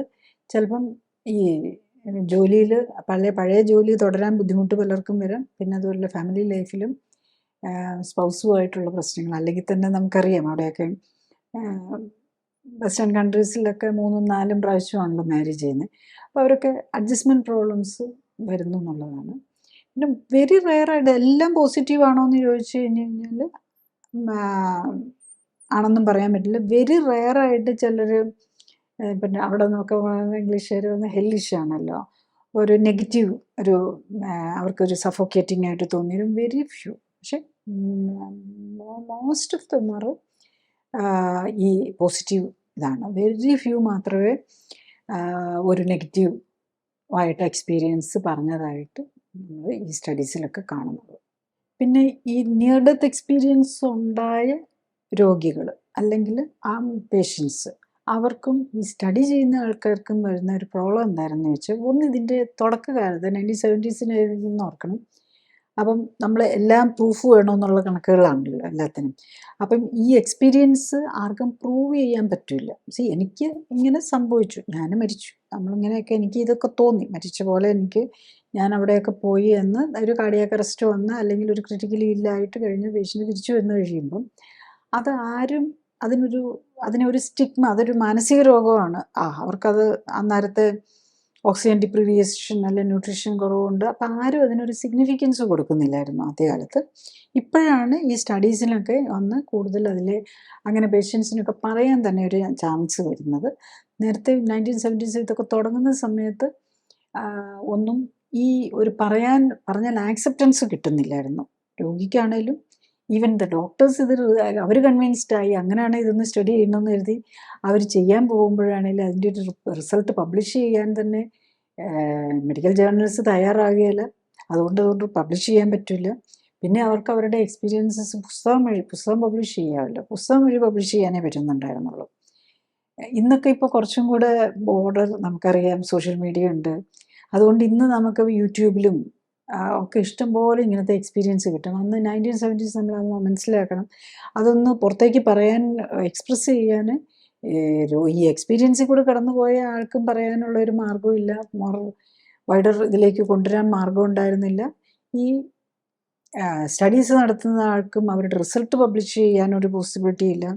പിന്നെ അവർക്ക് ഫണ്ടും കിട്ടുകയില്ല. സോ എല്ലാം കൊണ്ടും അവരൊരു നെഗറ്റീവ് ഫേസിൽ, പിന്നെ അവരുടെ ഔട്ട് ഓഫ് ദി ഇൻട്രസ്റ്റ് ആണ് ഈ ആദ്യകാലത്ത് സ്റ്റഡി നടത്തിയിരിക്കുന്ന ആൾക്കാർ. പലപ്പോഴും ഡോക്ടേഴ്സ്, ഇവരെല്ലാം ഈ ചെയ്തിരിക്കുന്നതൊക്കെ ഡോക്ടേഴ്സ് തന്നെയാണ്. പക്ഷേ കൊളീഗ്സിൻ്റെ കൂടെ നിന്ന് മറ്റു ഡോക്ടേഴ്സിൻ്റെ നിന്ന് അവരെ റിഡിക്കൂൾ ചെയ്യുന്ന, ഇയാൾക്ക് വട്ടായിപ്പോയി, നമ്മുടെ മലയാളി ഭാഷ പറഞ്ഞ് അവനും ശരിയായിട്ടില്ല, ആ ഒരു ആറ്റിറ്റ്യൂഡിലാണ് പേഷ്യൻറ്റിനെ ആണേലും മറ്റ് ഡോക്ടേഴ്സിനെ ആണേലും ആ കാലഘട്ടത്തിൽ കണ്ടിരുന്നെന്നുള്ളതാണ് ഏറ്റവും വലിയ ഒരു ആക്സെപ്റ്റൻസ് കിട്ടുന്നില്ല. ഇതായിരുന്നു അവർക്ക് ഫേസ് ചെയ്ത ഏറ്റവും വലിയ പ്രോബ്ലം. നെക്സ്റ്റ്, എന്താണ് ഇതിൻ്റെ ഒരു ഈ നിയർ ഡെത്ത് എക്സ്പീരിയൻസ് ഒക്കെ ചെയ്യുമ്പം അതുകൊണ്ട് നമുക്കുള്ള ബെനിഫിറ്റ്, ഓർ നമ്മളിതിനെക്കുറിച്ച് ഒരു വ്യക്തി അതിനെക്കുറിച്ച് മനസ്സിലാക്കിയാൽ അവനോനുള്ള ബെനിഫിറ്റ് എന്താണെന്നുള്ളതാണ്. അപ്പോൾ ഒന്ന്, നമുക്കറിയാം നമ്മുടെ ലൈഫിലെ സഫറിങ് ആണ്, ലൈഫ് ആണല്ലോ അല്ലേ, പ്രശ്നങ്ങളാണ് എല്ലാവർക്കും. അതിൻ്റെ റീസണെ കുറിച്ച് നമുക്ക് എന്തുകൊണ്ടാണ്, അല്ലെങ്കിൽ ഒരാൾ മരിച്ചു കഴിഞ്ഞാൽ നമുക്ക് നമ്മൾ വിഷമിക്കുന്നത് എന്തിനാണ്? ഒരാൾ മരിച്ചാൽ നമ്മൾ കൂടെ ഉള്ളവരോ അല്ലെ റിലേറ്റീവ്സൊക്കെ വിഷമിക്കുന്നു. എന്തുകൊണ്ടാണ് വിഷമിക്കുന്നത്? അവരുടെ ലോസാണ് വരുന്നത്. ഇപ്പം നമുക്ക് അതാണ്, ക്ലോസ് ഫാമിലി മെമ്പർ, പ്രത്യേകിച്ച് ഡിപ്പെൻഡൻസ് ഉണ്ടെങ്കിൽ അവർക്ക് ഇപ്പം കുട്ടികളൊന്നും വളർന്നിട്ടില്ല, 4ാം ക്ലാസ്സിലും 5ാം ക്ലാസ്സിലും പഠിക്കുന്ന കുട്ടികളാണുള്ളത്. അച്ഛൻ പെട്ടെന്ന് മരിക്കുന്നു, അല്ലെ അമ്മ പെട്ടെന്ന് മരിക്കുന്നു. ഇതൊക്കെ അവരെ തളർത്തിക്കളയും. അപ്പം മരിച്ച ആൾക്കല്ല ദോഷം വരുന്നത്, ജീവിച്ച് അവരെ ഡിപ്പെൻഡൻസിനാണ് അതിൻ്റെ ദോഷം വരുന്നത്. ഇപ്പം മക്കൾ ഇപ്പം 10-25 വയസ്സ് വരെ വളർത്തിക്കൊണ്ട് വന്ന മകൻ പെട്ടെന്നൊരു ആക്സിഡൻറ്റ് മരിക്കുമ്പം അച്ഛനും അമ്മയും അവനെ നിന്ന് ഒത്തിരി പ്രതീക്ഷിച്ചാണ്, അല്ലെ മകളിൽ നിന്ന് ഒത്തിരി പ്രതീക്ഷിച്ചാണ് അവരെ വളർത്തിക്കൊണ്ട് വന്നു. അപ്പം പെട്ടെന്നുള്ളവർ പോകുമ്പം നമുക്ക് വരുന്ന നഷ്ടങ്ങളാണ്. അപ്പോൾ ഹസ്ബൻഡ് മരിക്കുകയാണെങ്കിൽ വൈഫിനും മക്കൾക്കും വരുന്നു. അച്ഛൻ അൺടൈംലി ഡെത്തിനെ കുറിച്ചാണ് ഞാൻ പറയുന്നത്, കൂടുതലും ഇതാണ്. അപ്പം നമുക്ക് വരുന്ന ലോസാണ്, നമ്മൾ അതുമായിട്ട് ആളില്ലാതെ ജീവിക്കാൻ പോകേണ്ടി വരും. ഇപ്പം നമുക്കറിയാം, നമുക്കൊരു സിമ്പിൾ മെറ്റീരിയൽ, ഇപ്പോൾ നമ്മുടെ ഒരു കോസ്റ്റ്ലി ഫോണുണ്ട്, അത് വെള്ളത്തിൽ വീണ അല്ലെങ്കിൽ പൊട്ടിപ്പോയി കഴിഞ്ഞ് കഴിഞ്ഞാൽ നമുക്കൊരു വിഷമം വരും. പിന്നെ അതില്ലാതെ, അല്ലെങ്കിൽ അത് പുതിയതായിട്ട് മേടിക്കാൻ ഉള്ള ഇപ്പം നമ്മൾ മെറ്റീരിയൽ നമുക്ക് മേടിക്കാം, നമുക്ക് നഷ്ടപ്പെടുകയാണ് ചെയ്യുന്നത്. അതിൻ്റെ ലോസാണ് നമ്മളെ എല്ലാവരെയും വിഷമിപ്പിക്കുന്നത്. അപ്പോൾ ആ ഒരു ഫിയറാണ്, നമുക്ക് നഷ്ടപ്പെടുമോ, നമ്മളെ കുട്ടികൾക്കാണെങ്കിൽ മരിച്ചുപോയ നമ്മളുടെ കുട്ടികൾ എന്താണെന്നുള്ള ഒരു വെപ്രാളമായിരിക്കും. കൊച്ചു കുട്ടികളും ഒക്കെ ഉള്ള പേര്, അതിനാണല്ലോ നമ്മൾ ഇൻഷുറൻസ് എടുക്കുന്നത്. നമ്മൾ മരിച്ചു പോയാലും അവരുടെ ഫൈനാൻഷ്യൽ കാര്യങ്ങൾ ഡീൽ ചെയ്യാനെങ്കിലും പറ്റണം, അതിനാണല്ലോ നമ്മൾ ലൈഫ് ഇൻഷുറൻസ് എടുക്കുന്നത്. സോ മനുഷ്യൻ എപ്പോഴും ഈ അൺസെറ്റിൽമെൻ്റ് ഉള്ളതുകൊണ്ടാണ് ഇത് വരുന്നത്. അതിൻ്റെ കാരണവും ഇതാണ്, ഒരു കാര്യം ഇതാണ്. അപ്പം നമ്മളുടെ ഈ മനുഷ്യൻ്റെ ബുദ്ധിമുട്ടുകൾ കുറയ്ക്കണമെന്നുണ്ടെങ്കിൽ ഒന്ന്, നമ്മൾ ഈ അൺടൈംലി ഡെത്ത് എപ്പം വേണേലും മരിക്കാമെന്നുള്ളത് നമുക്കെല്ലാം അറിയാം. അപ്പം അൺടൈംലി ഡെത്ത് ഒഴിവാക്കാൻ നമ്മൾ ഏറ്റവും കൂടുതൽ അൺടൈംലി ഡെത്ത് വരുന്നത് എന്തിലാണ്? Road traffic accidents. അപ്പം ഡ്രൈവ് കെയർഫുള്ളി എന്നുള്ളതാണ് നമ്മൾ ഒന്നെടുക്കേണ്ടത്. പിന്നെ സീനിയർ സിറ്റിസൺസ് എത്തിക്കഴിഞ്ഞാൽ, നമ്മൾ 50-60 വയസ്സായി, നമ്മുടെ മക്കളൊക്കെ ഒരു നിലയിൽ എത്തിക്കഴിഞ്ഞ് കഴിഞ്ഞാൽ നമ്മൾ ഒരു 50-60 വയസ്സാകുമ്പോഴേക്കും നമ്മൾ മക്കളെ ഒന്ന് സെറ്റിൽ ചെയ്യിപ്പിക്കാവുന്ന രീതിയിലായിരിക്കണം നമ്മൾ ലൈഫിൻ്റെ തന്നെ പ്ലാനിങ് എന്നുള്ളതാണ്. ഇപ്പോൾ പലരും കാണാം 50-ആം വയസ്സിലും 40-ആം വയസ്സിലും മെനപ്പോസ് റിപ്രൊഡക്റ്റീവ് ഏജ് കഴിയുമ്പോൾ അവർ കുട്ടികളുണ്ടാകാൻ വേണ്ടിയിട്ട് നമ്മൾ ഈ IVF-ഉം ആർട്ടിഫിഷ്യൽ രീതിയിലൊക്കെ പ്രഗ്നൻസിക്ക് പോകും. അപ്പോൾ 60-50 വയസ്സായവർക്ക് ഒരു കുഞ്ഞുണ്ടായി കഴിഞ്ഞു കഴിഞ്ഞാൽ ആ കുഞ്ഞിനെ തന്നെ ആരാ നോക്കാനുള്ളത്? സോ നമ്മൾ വെറുതെ ആവശ്യമില്ലാതെ ആളെ ഭൂമിയിലേക്ക് കൊണ്ടിരുന്നു, അവരെ നോക്കാനും പറ്റുന്നില്ല. അപ്പം നമ്മളും സഫർ ചെയ്യേണ്ടി വരും. ഈ 60-ആം വയസ്സിലും 50-ആം വയസ്സിലും ഒക്കെ മെനപ്പോസിലെ ആളൊക്കെ പ്രഗ്നൻസിയും അങ്ങനത്തെ കാര്യങ്ങൾക്ക് പോകാതിരിക്കുക. പിന്നെ വൺസ് സീനിയർ ആയി നമ്മൾ കുട്ടികളുടെ കാര്യം എത്തിച്ചു കഴിഞ്ഞാൽ നമ്മൾ മെൻ്റലി പ്രിപ്പയർ ചെയ്യുക. അപ്പം നമുക്ക് എല്ലാവർക്കും എന്താ ഫിയർ കാരണമാണ് നമ്മൾ എക്സ്ട്രീം ട്രീറ്റ്മെൻറ്റുകൾ എടുക്കാൻ പോകുന്നത്. ഈ മരണത്തെക്കുറിച്ചുള്ള ഫിയർ കാരണം ഇപ്പം 70-80 വയസ്സായി കഴിയുമ്പം നമുക്ക് ക്യാൻസർ വരാം, ഹാർട്ട് അറ്റാക്ക് വരാം. ഇപ്പം ഹാർട്ട് അറ്റാക്ക് വരാം, അല്ലെങ്കിൽ ഹാർട്ടിൻ്റെ ബീറ്റ് കുറഞ്ഞു പോയെന്നും പറഞ്ഞ് 70-ആം വയസ്സിലും 80-ആം വയസ്സിലും ഉള്ള ആളെ നമ്മൾ പേസ് മേക്കർ വെക്കുകയാണ് ചെയ്യുന്നത്. അതൊക്കെ പിന്നെ അതിൻ്റെ മരുന്നുകൾ കഴിച്ചുകൊണ്ടിരിക്കേണ്ടി വരും. പേസ് മേക്കറൊക്കെ വെച്ച് കഴിഞ്ഞ് കഴിഞ്ഞാൽ പിന്നെ ഒരിക്കലും മരുന്ന് നിർത്താൻ പറ്റില്ല. പിന്നെ 4th സ്റ്റേജാണ്, ക്യാൻസർ ക്യൂർ ചെയ്യാൻ പറ്റില്ല എന്നറിയാമെങ്കിലും കീമോതെറാപ്പി കൊടുക്കുക. അങ്ങനെ നമ്മൾ എക്സ്ട്രീം ആയിട്ടുള്ള മരുന്നുകളിലേക്ക് പ്രത്യേകിച്ച് പ്രായം ആയവർ പോയി കഴിഞ്ഞ് കഴിഞ്ഞാൽ നമ്മുടെ സഫറിങ് കൂട്ടും. അപ്പം അത് മനസ്സിലാക്കുക എന്നുള്ളതാണ് ഒന്ന് ചെയ്യേണ്ടത്. പിന്നെ നമുക്ക് ഈ ഫിയർ മാറ്റുക. ഫിയർ മാറ്റാൻ ഇപ്പോൾ ഏറ്റവും നല്ല മരുന്ന് ഫിയർ മാറ്റാൻ, മരണത്തെക്കുറിച്ചുള്ള ഫിയർ മാറ്റാൻ ഈ മരിച്ചിട്ട് തിരിച്ചു വന്നവരുടെ എക്സ്പീരിയൻസ് അറിയുക എന്നുള്ളതാണ്. അതിനെക്കുറിച്ച് നമ്മൾ വായിക്കുമ്പോൾ തന്നെ നമ്മൾ സോ റിലാക്സിങ്, ഇങ്ങനെയൊക്കെയാണ്, അപ്പോൾ പിന്നെ പോയാലും കുഴപ്പമില്ല എന്നുള്ളത്. അപ്പോൾ പലരും പറയുന്നൊരു എക്സ്പീരിയൻസ്, ചില മോർ എക്സ്പ്ലെയിനബിൾ ആയിട്ട് പറയുന്നത്, ഇപ്പോൾ ഒരു ടൈറ്റ് ഷൂസ് ഒന്ന് ഊരി കാലേന്ന് മാറ്റുന്ന ഒരു ഫീലിംഗാണ് ഈ മരിച്ചു കഴിയുമ്പോൾ നമ്മളിപ്പോൾ പുറത്തോട്ട് പോകുമ്പോൾ ഉള്ള ഫീലിംഗ് എന്നും അങ്ങനെ. സോ ഒരു ഹാപ്പി ഫീലിംഗ് ആണ് പറയുന്നത്. അപ്പോൾ ഇങ്ങനെ ഓരോരുത്തർ പറയുന്നത് കേൾക്കുന്നത് തന്നെ നമുക്കെല്ലാം ഭയങ്കര കൂളിംഗ് ആയിരിക്കും. പ്രത്യേകിച്ച് ഒരു രോഗം വന്ന് കൂടുതൽ നമ്മുടെ ഏതെങ്കിലും ഓർഗൻ, കിഡ്നി ഫെയിൽ ചെയ്തു, അല്ലെങ്കിൽ ലങ് ഫെയിലിയർ, അല്ലെങ്കിൽ ലിവർ ഫെയിലിയർ, ഇങ്ങനെയൊക്കെ ഉള്ളവർ, അതായത് മെഡിക്കലി ആണെങ്കിലും ട്രീറ്റ് ചെയ്ത് നമുക്ക് നോർമലിലേക്ക് എത്താൻ പറ്റാത്തവർ, ഇത്തരം കാര്യങ്ങളെക്കുറിച്ച് അറിഞ്ഞ് നമ്മൾ മെൻ്റലി പ്രിപ്പയർ ചെയ്യുന്നത് ഒത്തിരി നമുക്ക് റിലാക്സിങ് ആയിരിക്കും. അപ്പോൾ അതുമാത്രമല്ല, മക്കൾക്കാണെങ്കിലും ഇപ്പോൾ ഒരാൾ മരിച്ചു പോകുന്നു, അപ്പോൾ പ്രായമായ അച്ഛനും അമ്മയൊക്കെ മരിച്ചു പോയി കഴിഞ്ഞ് കഴിഞ്ഞാൽ അപ്പം അതിനെക്കുറിച്ച് മക്കൾക്കാണെങ്കിലും ഒരു പലപ്പോഴും ഈ പ്രായമായവരെയൊക്കെ നിർബന്ധിച്ച് ഓപ്പറേഷൻ ചെയ്യിപ്പിക്കുക. ഇപ്പോൾ ഒരു ക്യാൻസറിൻ്റെ ഒരു തുടക്കം കണ്ടെന്ന് പറഞ്ഞ് ഉടനെ പോയി ഓപ്പറേഷൻ ചെയ്യുക, പിന്നെ അത് കഴിഞ്ഞാൽ കീമോതെറാപ്പി എടുക്കുക, പിന്നെ റേഡിയേഷൻ. സോ അവരുടെ സഫറിങ് കൂട്ടുകയാണ് ചെയ്യുന്നത്. അപ്പം നമുക്ക് അതേ സമയത്ത് നമുക്ക് പാലിയേറ്റീവ് കെയർ, പെയിന് കുറയ്ക്കാനുള്ളത്, അസ്വസ്ഥതകൾ കുറയ്ക്കാനുള്ളത്, ഈവൻ ക്യാൻസർ ആണെങ്കിലും ഇതെല്ലാം ലൈഫ് സ്റ്റൈൽ ഡിസീസിൻ്റെ പാർട്ടാണ്. ഇതൊക്കെ പ്രിവെൻറ്റ് ചെയ്യാം, നേരത്തെ ഡിറ്റക്റ്റ് ചെയ്യാം. ഡിറ്റക്റ്റ് ചെയ്ത് കഴിഞ്ഞ് കഴിഞ്ഞാൽ ഒരു പരിധി വരെ പലതും ക്യൂർ ചെയ്യാനോ അറ്റ്ലീസ്റ്റ് കൺട്രോൾ ചെയ്ത് ഡയറ്റ് കൊണ്ട് തന്നെ പറ്റുന്നതേ ഉള്ളൂ.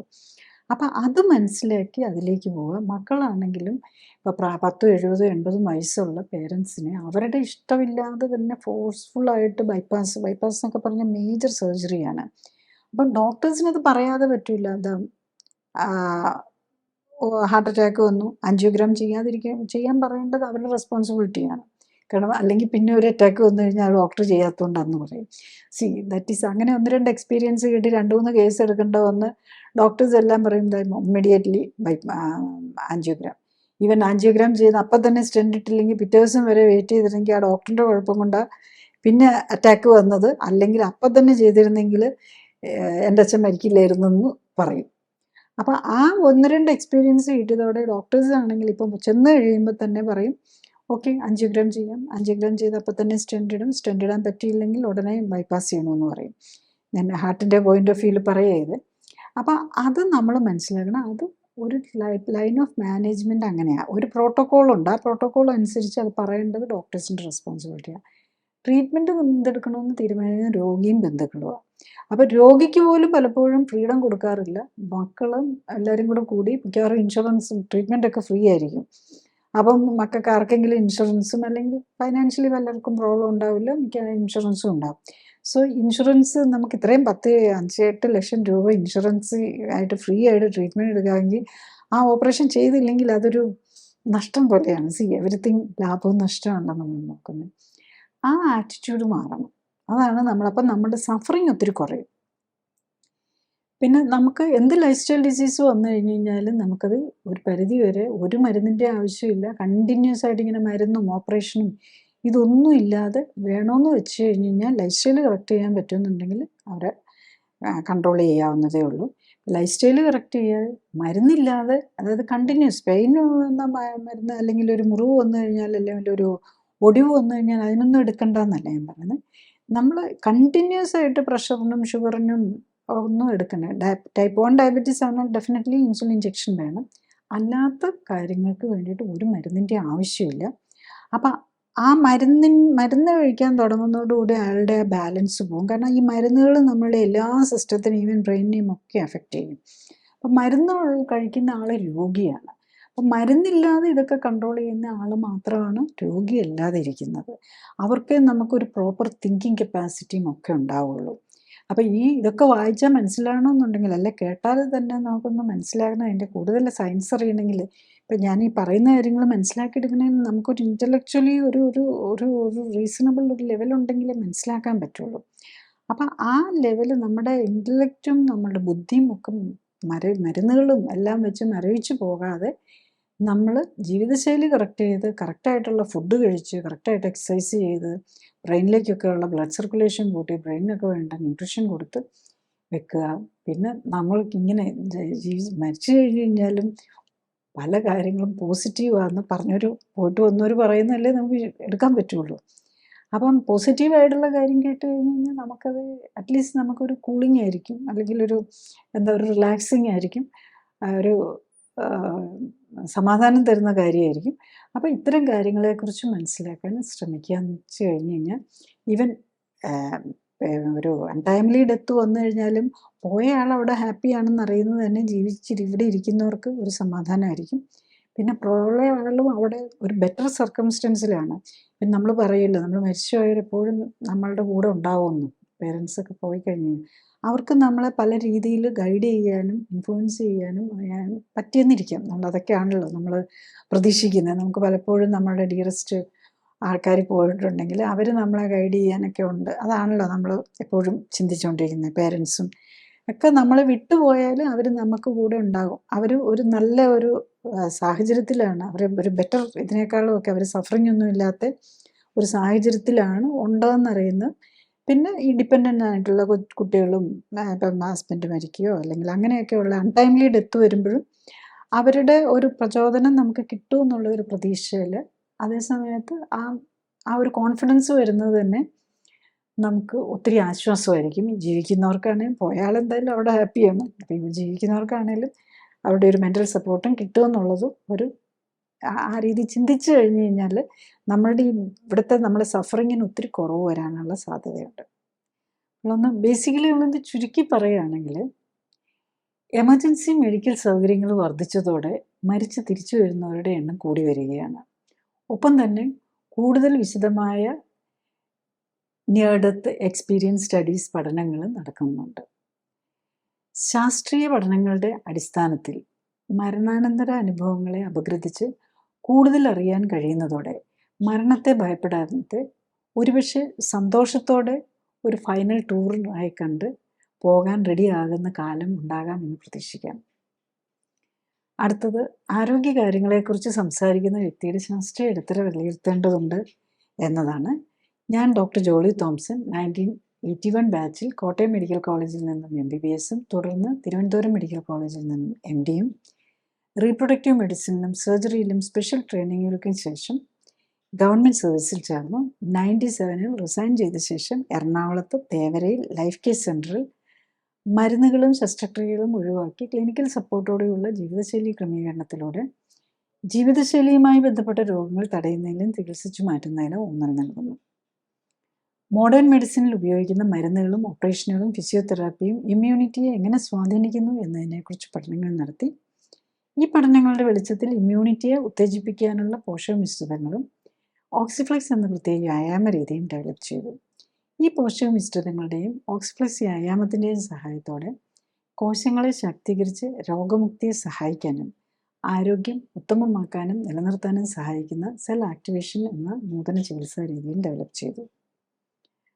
അടുത്തതായി എന്താണ് ക്ലിനിക്കലി സൂപ്പർവൈസ്ഡ് ആൻഡ് സപ്പോർട്ടഡ് ജീവിതശൈലി ക്രമീകരണം എന്നതാണ്. ക്ലിനിക്കലി സൂപ്പർവൈസ്ഡ് ജീവിതശൈലി ക്രമീകരണത്തിൽ ശരീരഘടനയും ശരീരത്തിലെ കൊഴുപ്പിൻ്റെ അളവും കണ്ടെത്തുകയും ഒപ്പം തന്നെ ഉത്തമ ശരീരഘടന എന്തായിരിക്കണം എന്ന് കണ്ടെത്തുകയുമാണ് ആദ്യഘട്ടം. രണ്ടാമതായി രക്തപരിശോധനകൾ നടത്തി ഹൃദയം, രക്തക്കുഴലുകൾ, ലിവർ, കിഡ്നി തുടങ്ങിയ അവയവങ്ങളുടെ ആരോഗ്യസ്ഥിതിയും ഇമ്മ്യൂൺ സ്റ്റാറ്റസും ഹോർമോണുകളുടെയും പോഷകങ്ങളുടെയും ലെവലും ശരീരത്തിന് ചേരുന്ന ഭക്ഷ്യവസ്തുക്കൾ ഏതൊക്കെയെന്ന് മനസ്സിലാക്കാൻ ശ്രമിക്കുകയുമാണ്. മൂന്നാമതായി ഉത്തമ ശരീരഘടനയിൽ എത്താനായി വേണ്ട ജീവിതശൈലി ക്രമീകരണങ്ങളാണ്. രോഗിയുടെ പ്രത്യേകതകൾ അനുസരിച്ച് ഉത്തമ ന്യൂട്രീഷനും വ്യായാമവും നൽകുന്നതിനൊപ്പം ശരീരത്തിലെത്തുന്ന വിഷാംശം കുറയ്ക്കാനുമാണ് ഇതിൽ ശ്രമിക്കുന്നത്. ശരീരകോശങ്ങൾക്ക് പ്രവർത്തിക്കാൻ ഉത്തമമായ സാഹചര്യം ഒരുക്കുന്നതിലൂടെ ജീവനാധാരമായ മെറ്റബോളിക് അഥവാ രാസപ്രവർത്തനങ്ങളുടെ സമതുലിതാവസ്ഥ വീണ്ടെടുക്കുകയും നിലനിർത്തുകയുമാണ് ലക്ഷ്യം. ജീവിതശൈലി ക്രമീകരണത്തിലൂടെ രക്തയോട്ടവും മെറ്റബോളിക് പ്രവർത്തനങ്ങളും ഹോർമോൺ ബാലൻസും ഇമ്മ്യൂണിറ്റിയും ശരീരഘടനയും ഉത്തമമാക്കാനും നിലനിർത്താനും കഴിഞ്ഞാൽ ഒട്ടുമിക്ക ജീവിതശൈലി രോഗങ്ങളെയും പ്രതിരോധിക്കാനാകും.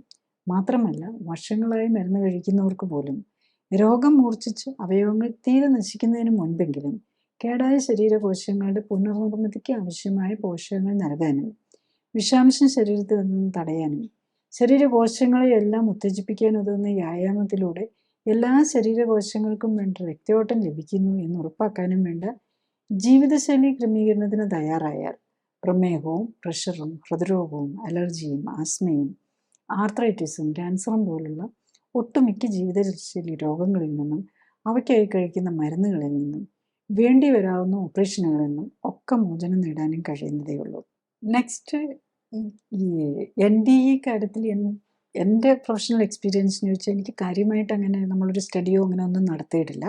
ഞാൻ ഈ പറഞ്ഞതെല്ലാം നമ്മൾ സ്റ്റാൻഡേർഡ് ആയിട്ടുള്ള മെഡിക്കലി ഡോക്ടേഴ്സ് നടത്തിയ ലോങ് ടൈം ആയിട്ടുള്ള ബേസിക്കലി ഇതെല്ലാം വർഷങ്ങളെടുത്ത് നടത്തിയിരിക്കുന്ന സ്റ്റഡീസിനെയാണ്. അതിനാണ് ഞാൻ എക്സാമ്പിളായിട്ട് പറഞ്ഞിരിക്കുന്നത്. ബാക്കി എല്ലാവരും നോക്കുക. കൂടുതൽ സ്റ്റഡീസ് പ്രത്യേകിച്ച് പല രാജ്യങ്ങളിൽ നിന്നുള്ളതുണ്ട്. ഞാൻ ഈ എടുത്തു പറഞ്ഞ ഫ്യൂ ഡോക്ടേഴ്സൊക്കെ അമേരിക്കയിൽ നിന്നുള്ള ഡോക്ടേഴ്സിൻ്റെയാണ്. പിന്നെ ഇന്ത്യയിലാണേലും പല പേഷ്യൻസും രോഗികൾ അനുഭവിച്ചവരൊക്കെ ഇപ്പം ഈ യൂട്യൂബൊക്കെ വന്നതോടെ പറയുന്നുണ്ട്. അതൊന്നും നമ്മൾ ഇപ്പോൾ ഒരു ഹോസ്പിറ്റൽ ബാക്ക്ഗ്രൗണ്ടിലൊന്നും ആവണമെന്നില്ല. പല ഡോക്ടേഴ്സ് പറയുന്നുണ്ട്, ഈവൻ ഡോക്ടേഴ്സിൻ്റെ പേഷ്യൻസ് പറയുന്നുണ്ട്. അങ്ങനത്തെ ഒത്തിരി സ്റ്റഡീസും എക്സ്പീരിയൻസസും നമുക്ക് കാണാൻ പറ്റും. ഇന്ത്യയിലെ സ്റ്റഡീസും ഉണ്ടാവും, കുറേ കാര്യങ്ങളൊക്കെ ഉണ്ടാവും. അത് ഞാൻ അതിനകത്തേക്കിട്ട് അത്രയും പോയിട്ടില്ല. ഞാൻ കൂടുതലും ബിഗറായിട്ടുള്ളതും കൂടുതൽ ആൾക്കാരെ എടുത്ത് പഠിച്ചിരിക്കുന്ന സ്റ്റഡീസാണ് ഇതിനകത്ത് ഞാൻ പറയാൻ നോക്കിയത്. നമുക്ക് എല്ലാവർക്കും ഓപ്പൺ ആയിട്ടുണ്ട്. ഇപ്പം യൂട്യൂബൊക്കെ ഉണ്ടല്ലോ. ഇപ്പം അമേരിക്കയിലെയൊക്കെ കാര്യങ്ങൾ നമ്മൾ ഇംഗ്ലീഷ് അറിയാവുന്നവർക്ക് ഈസി ആയിട്ട് കണ്ടുപിടിക്കാൻ പറ്റും. പിന്നെ മലയാളത്തിലാണെങ്കിലും അതിൻ്റെയൊക്കെ മലയാളം ഈ സ്റ്റഡീസിനും ഈ NDE experience near death experience എന്ന് അടിച്ചു കഴിഞ്ഞ് കഴിഞ്ഞാൽ അതിൻ്റെ മലയാളം വിക്കിപീഡിയൊക്കെ മലയാളവും തരും. സോ നമുക്ക് കുറേ കാര്യങ്ങളൊക്കെ അതിനകത്തുനിന്ന് തന്നെ മനസ്സിലാക്കിയെടുക്കാൻ പറ്റും. എൻ്റെ എക്സ്പെർട്ടൈസ് ശരിക്കും എൻ്റെ എക്സ്പീരിയൻസ് ഉള്ളത് ക്ലിനിക്കലി സപ്പോർട്ടഡ് ലൈഫ് സ്റ്റൈൽ കറക്ഷനാണ്. ഞാൻ ബേസിക്കലി ഇത് പറയാനുള്ള ഈ നിയർ ഡെത്ത് എക്സ്പീരിയൻസിനെ കുറിച്ച് പറയാൻ കാരണം എന്താണെന്ന് ചോദിച്ചു കഴിഞ്ഞാൽ നമ്മളെപ്പോഴും കാണുന്നത് എന്താണെന്ന് ചോദിച്ചാൽ എല്ലാവരുടെയും നമ്മൾ കൂടുതലും ഈ ലൈഫ് സ്റ്റൈൽ ഡിസീസസ് ഉള്ളവർ കൂടുതലും പ്രായമായിട്ടും എല്ലാ ഏജിലുള്ളവരും ഉണ്ട്, പ്രായമായവരുണ്ടാവും. പിന്നെ പലപ്പോഴും യങ്സ്റ്റേഴ്സ് ആയിട്ടുള്ളവരും ക്യാൻസറും അല്ലെങ്കിൽ കിഡ്നി ഫെയിലിയർ, ലിവർ ഫെയിലിയർ ഇങ്ങനെയൊക്കെ ഉള്ളവർ കാണാറുണ്ട്. അപ്പം നമുക്ക് ഈ മരണത്തിന് ശേഷം എന്താണെന്നുള്ളതിനെ കുറിച്ചൊരു പോസിറ്റീവ് ഒരു കാര്യം കിട്ടുകയാണെങ്കിൽ അവർക്ക് ഈ ജീവിതത്തിൽ തന്നെ ഒരു ഡിഫറെൻ്റ് ആസ്പെക്റ്റ് കാണാൻ പറ്റും. അപ്പം ഈ നിയർ ഡെത്ത് എക്സ്പീരിയൻസ് കഴിഞ്ഞിട്ട് തിരിച്ചു വന്നവരൊക്കെ ഒരു പോസിറ്റീവ് ഇതിലാണ് അവർ വരുന്നത്. അവർക്ക് പിന്നെ അതൊരു ഇതാണ് പോസിറ്റീവ്. അവർക്ക് പിന്നെ അവർക്ക് മരണത്തെക്കുറിച്ചൊരു ഭയമില്ല എന്നുള്ളതാണ്. അപ്പം നമുക്ക് എക്സ്പീരിയൻസ് കിട്ടിയിട്ട് തന്നെ അവരുടെ എക്സ്പീരിയൻസ് നമ്മളുടെ ഭരണവ്യവസ്ഥയെ മാറ്റാൻ ഉതകുന്നതാണെങ്കിൽ അല്ലെ നമുക്ക് സമാധാനം തരാൻ അവർക്കൊരു സമാധാനമാണ് ഇതിനകത്ത് തന്നെ കിട്ടുന്നുണ്ട്. അപ്പം അത് നമുക്ക് ഈവൻ നമ്മുടെ രോഗത്തിൽ നിന്ന് മുക്തി നേടാനും ഒത്തിരി സഹായിക്കുന്നത് പലപ്പോഴും നമ്മൾ കാണുന്ന അതാണ്. ഇപ്പം ആവശ്യമില്ലാത്ത ഫിയർ വെച്ചിട്ടാണ് നമ്മൾ ഓവറായിട്ട് മെഡിക്കേഷനെ ഡിപ്പെൻഡ് ചെയ്യുന്നതും.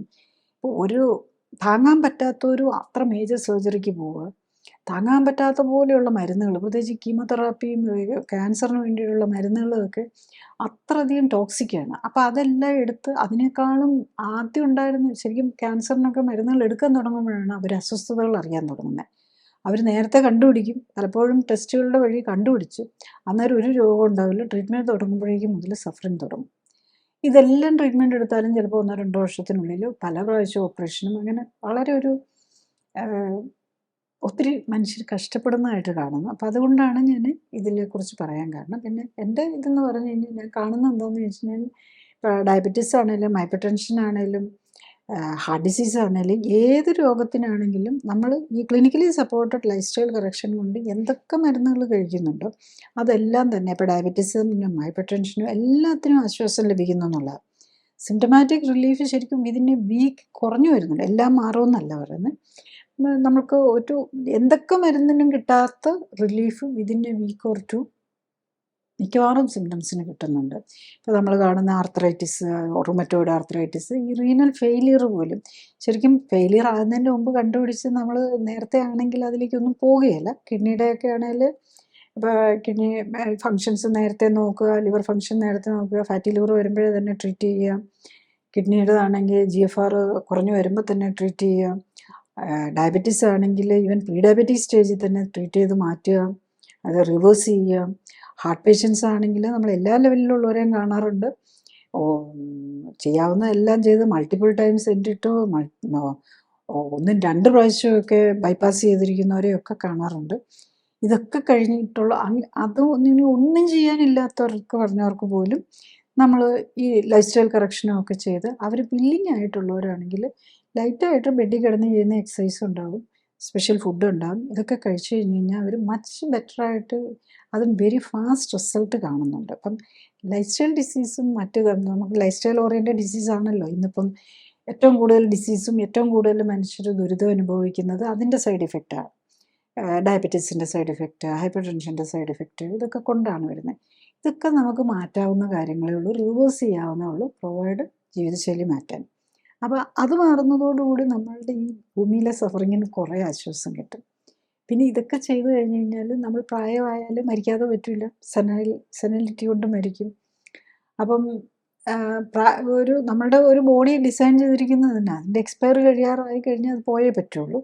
പിന്നെ അതുകൂടാതെ ചിലപ്പോൾ അൺടൈംലി ഡെത്ത് ആക്സിഡൻറ്റിലും ഒക്കെ വരാം. അപ്പോൾ അതിൽ നമ്മൾ പോകുന്ന ആൾ, അതായത് മരിച്ച ആൾക്ക് ഒരു സമാധാനമാണെന്ന് പറഞ്ഞു കഴിഞ്ഞാൽ തന്നെ അവർ ഒരു ബെറ്റർ സ്റ്റേജിൽ അവിടെ ഉണ്ട്. ചിലപ്പോൾ അവർക്ക് നമ്മളൊരു നമ്മളെ ഏതെങ്കിലും രീതിയിലൊക്കെ നമ്മളെ ഗൈഡ് ചെയ്യാനും ഇൻവിസിബിളായിട്ട് ഗൈഡ് ചെയ്യാനും പറ്റുമെന്നൊക്കെ തോന്നുവാണെങ്കിൽ ഡെഫിനറ്റ്ലി നമുക്ക് സർവൈവ് ചെയ്യാനുള്ള നമ്മളുടെ ഒരു ബേസിക്കലി ഭൂമിയിലെ സഫറിങ്, നമ്മളുടെ കഷ്ടപ്പാടുകൾ കുറഞ്ഞ് കിട്ടും. നമുക്ക് മനസ്സിന് ഒത്തിരി കൂടെ സമാധാനം ഉണ്ടാവും. ഇപ്പം മരണം കൊണ്ട് മരിച്ചു കഴിഞ്ഞ് കഴിഞ്ഞാൽ അവിടെ എന്ത് സംഭവിക്കും എന്നൊക്കെ ഉള്ള ഒരു ഫിയറാണ് നമ്മളെല്ലാവരെയും ഏറ്റവും വലിയ പേടിപ്പിക്കുന്നത്. ആ ഒരു ഇതിനൊരു ആശ്വാസം കിട്ടുകയാണെങ്കിൽ നല്ലതായിരിക്കും എന്ന് തോന്നുന്നു. പിന്നെയുള്ളത് നമുക്ക് ഇനിയിപ്പോൾ ഈ സ്റ്റഡീസ് എല്ലാം ഡെഫിനറ്റ്ലി കൂടി വരികയായിരിക്കും, എൻ്റെ കൂടുതൽ ഇതിലേക്ക് വരും. പിന്നെ ഇപ്പം ഒരുപക്ഷെ നമുക്ക് പറയാൻ പറ്റില്ല, ഇപ്പം നമ്മൾ പെയിൻ ബോധം കെടുത്തി നമ്മൾ സർജറി ചെയ്യുമല്ലോ. ഇപ്പം ഇതൊക്കെ ഒരു ഡിഫറെൻറ്റ് ലെവൽ ഓഫ് ബ്രെയിൻ ആക്ടിവിറ്റീസാണ് വരുന്നത്. അപ്പം നമ്മൾ സഡേഷൻ കൊടുത്തു, അല്ലെങ്കിൽ ഉറങ്ങാനായിട്ട് മരുന്ന് കൊടുത്തു. അപ്പോൾ നമ്മളൊരു നമ്മളുടെ ബ്രെയിനിനെ ഒരു ലെവലിലേക്ക് കൊണ്ടുപോകാം. പിന്നെ നമ്മളുടെ മേത്ത് ഓപ്പറേഷൻ ചെയ്യണമെന്നുണ്ടെങ്കിൽ അത് വേറൊരു ലെവലിൽ, അതിനാണ് അനസ്തീസിയ ആയിട്ട് ചെയ്യുന്നത്. അതിൽ ജനറൽ അനസ്തീസിയ പോലെ അതിനെ നമ്മൾ ഇൻഡ്യൂസ്ഡ് കോമ എന്നാണ് പറയുന്നത്. നമ്മൾ ഉണ്ടാക്കുന്ന കോമ പോലെ ആകുകയാണ് ചെയ്യുന്നത്. Or induced sleep, induced comma, ഇതൊക്കെയാണ് ഈ അനസ്തീസിയയിലൊക്കെ വരുന്നത്. ഇതുപോലെ ഒരുപക്ഷെ നമുക്ക് ഫ്യൂച്ചറിൽ ഒരു ഇൻഡ്യൂസ്ഡ് നിയർ ഡെത്ത് എക്സ്പീരിയൻസിലേക്ക് സേഫായിട്ട് മെഡിക്കൽ ഗൈഡ് ഇതിലോടുകൂടി ചെയ്യാനുള്ളൊരു സാഹചര്യം ഉണ്ടാവുകയാണെങ്കിൽ ഒരുപക്ഷെ അവനോട് തന്നെ അത് അനുഭവിച്ച് അതിലെത്തിക്കഴിഞ്ഞ് കഴിഞ്ഞാൽ ഒരുപക്ഷെ നമ്മുടെയൊക്കെ ലൈഫ്, നമ്മുടെ ഇന്നത്തെ ഈ മെഡിക്കൽ ഹെൽത്ത് കെയറും നമ്മുടെ ഈവൻ ജീവിതത്തോട് ഉള്ള ആറ്റിറ്റ്യൂഡൊക്കെ തന്നെ വ്യത്യസ്തപ്പെട്ട് വരാനുള്ള ഒരു പോസിബിലിറ്റിയും ഉണ്ടാവാം. അത് നമുക്ക് ഇപ്പോൾ ഉണ്ടെന്നല്ല, ഉണ്ടാകാനുള്ള, അപ്പം അങ്ങനത്തെ ഒന്നും ഇല്ല, ചിലപ്പം അതിലേക്കൊക്കെ വന്നെന്നിരിക്കാം. അപ്പം ബേസിക്കലി നമുക്ക് ചെയ്യാൻ പറ്റുന്നത് എന്താണെന്ന് വെച്ചാൽ നമ്മളുടെ ബോഡിയെ പ്രൊട്ടക്റ്റ് ചെയ്യാനായിട്ട് നമുക്ക് ജീവിതശൈലി കറക്റ്റ് ചെയ്യുക, നമ്മളുടെ ബോഡി ഏറ്റവും പ്രിസ്റ്റീൻ കണ്ടീഷൻ, ഏറ്റവും ബെസ്റ്റ് ഹെൽത്തിൽ മെയിൻറ്റെയിൻ ചെയ്യുക. പിന്നെ എപ്പോഴാണെങ്കിലും നമ്മൾ മരണത്തെക്കുറിച്ചുള്ള ഭീറില്ലാതെ ഒരു പേടിയില്ലാതെ ജീവിക്കാനായിട്ട് നോക്കുക. അതിന് ചെയ്യേണ്ടത് ഒന്ന്, നമ്മൾ ലൈഫ് സ്റ്റൈൽ കറക്റ്റ് ചെയ്ത് പോവുക. പിന്നെ നമുക്ക് ഒത്തിരി രോഗങ്ങളൊക്കെ ഉണ്ട്, നമ്മളെ കൊണ്ട് തന്നെ മരുന്നുകളൊന്നും ഒത്തിരി 10-15 മരുന്നൊക്കെ കഴിക്കുന്നവരാണെങ്കിൽ ജീവിതശൈലി കറക്റ്റ് ചെയ്യാനായിട്ട് ക്ലിനിക്കൽ സപ്പോർട്ട് എടുക്കുക. പിന്നെ നമ്മളൊരു കൂടുതൽ ഇങ്ങനത്തെ കാര്യങ്ങളെക്കുറിച്ചും ഈ നിയർ ഡെത്ത് എക്സ്പീരിയൻസ് ഒക്കെ കഴിഞ്ഞവർക്ക് ആശ്വാസം ഉണ്ടെന്നറിയുമ്പോൾ നമുക്കൊരു രോഗത്തിൽ നിന്ന് മാറാനായിട്ട് നമുക്ക് കുറച്ചും കൂടി അതൊരു നമ്മൾ മെൻ്റലി നമ്മളെ ഹെൽപ്പ് ചെയ്യുമെന്നാണ് ഉള്ളതാണ്. ക്ലിനിക്കലി സപ്പോർട്ടഡ് ജീവിതശൈലി ക്രമീകരണത്തിൽ രോഗലക്ഷണങ്ങളെ അല്ല ഫോക്കസ് ചെയ്യുന്നത്, അതിൻ്റെ അടിസ്ഥാന കാരണമായ ശരീരഘടനയിലെയും ഹോർമോൺ ബാലൻസിലെയും ഇമ്മ്യൂണിറ്റിയിലെയും വ്യതിയാനങ്ങളെയും അവയ്ക്ക് കാരണമായ ജീവിതശൈലിയിലെ അപാകതകൾ പരിഹരിക്കാനുമാണ്. അതുകൊണ്ടാണ് ഏത് പ്രായത്തിലുള്ള ആൾക്കും ഒരേ സമയം വ്യത്യസ്ത രോഗങ്ങൾക്കും രോഗലക്ഷണങ്ങൾക്കും അസ്വസ്ഥതകൾക്കും ആശ്വാസം ലഭിക്കുന്നത്. രോഗമുക്തിക്ക് ആധാരം ഇമ്മ്യൂൺ സിസ്റ്റമാണ്. ഇമ്മ്യൂൺ സിസ്റ്റത്തിന് ഉത്തമമായി പ്രവർത്തിക്കാനുള്ള അവസരമൊരുക്കുകയും അതിലൂടെ ശരീരത്തിൻ്റെ സെൽഫ് ഹീലിംഗ് പവറിനെ ഉത്തേജിപ്പിക്കുകയുമാണ് വേണ്ടത്. സ്വയം ജീവിതശൈലി ക്രമീകരിച്ച് ആരോഗ്യം ഉത്തമമാക്കി നിലനിർത്താനാണ് എല്ലാവരും ശ്രമിക്കേണ്ടത്. അതിന് കഴിയാതെ വരികയോ ഹൃദ്രോഗവും ക്യാൻസറും പോലുള്ള മാരക രോഗങ്ങൾ സംശയിക്കപ്പെടുമ്പോഴും ഒന്നിൽ കൂടുതൽ രോഗങ്ങളുള്ളവർക്കും മരുന്നുകൾ ദീർഘകാലം ഉപയോഗിക്കേണ്ടി വരുന്നവർക്കും മരുന്ന് കൊണ്ടും അസ്വസ്ഥതകൾ മാറ്റാൻ കഴിയാതെ വരുമ്പോഴും ഓപ്പറേഷൻ ആവശ്യമായി വരുന്നവർക്കുമാണ് ക്ലിനിക്കൽ സപ്പോർട്ടോടെയും സൂപ്പർവിഷനോടെയുമുള്ള ജീവിതശൈലി ക്രമീകരണം ആവശ്യമായി വരുന്നത്. സീനിയർ സിറ്റിസൺസ് ആരോഗ്യം നഷ്ടപ്പെടുമ്പോൾ മരണഭയം മൂലം എങ്ങനെയും ജീവിതം നീട്ടിക്കൊണ്ടു പോകാനായി മെഡിക്കൽ സംവിധാനങ്ങളെ അമിതമായി ആശ്രയിക്കുന്നത് ഒഴിവാക്കി ഫൈനൽ ടൂറിനായി മാനസികമായി തയ്യാറെടുക്കാൻ ശ്രമിച്ചാൽ ജീവിതത്തിലെ വിഷമതകൾ ഒത്തിരി കുറയ്ക്കാനാവും. ഒപ്പം തന്നെ നിയർ ഡെത്ത് എക്സ്പീരിയൻസ് സ്റ്റഡീസിനെ കുറിച്ച് കൂടുതൽ അറിയാനും മനസ്സിലാക്കാനും ശ്രമിക്കുന്നത് മാനസിക തയ്യാറെടുപ്പിനാണെങ്കിലും സഹായിക്കും. ജീവിതശൈലി ക്രമീകരണത്തിൻ്റെ ശാസ്ത്രീയ വശങ്ങളെക്കുറിച്ചും ക്ലിനിക്കൽ സപ്പോർട്ടോടെയുള്ള ജീവിതശൈലി ക്രമീകരണത്തെക്കുറിച്ചും വെബ്സൈറ്റിൽ നിന്നും യൂട്യൂബിൽ നിന്നും കൂടുതൽ അറിയാനാകും. ഡോക്ടറേക്കാൾ അറിവ് നേടാം എന്ന യൂട്യൂബ് സീരീസിലെ വീഡിയോകളും നൂതന സമീപനം എന്ന സീരീസിലെ ആദ്യ വീഡിയോയും നിങ്ങളുടെ രോഗത്തെക്കുറിച്ചുള്ള വീഡിയോകളും ചികിത്സ എങ്ങനെയാവണം എന്ന സീരീസിലെ വീഡിയോയും കാണാൻ പ്രത്യേകം ശ്രദ്ധിക്കുക. ഫേസ്ബുക്കിലും യൂട്യൂബിലും എല്ലാ ശനിയാഴ്ചയും 2:30 ലൈവ് എപ്പിസോഡുകളും നിങ്ങളുടെ രോഗവുമായി ബന്ധപ്പെട്ട കഴിഞ്ഞുപോയ എപ്പിസോഡുകളും കാണുന്നതും നല്ലതാണ്. Thank you.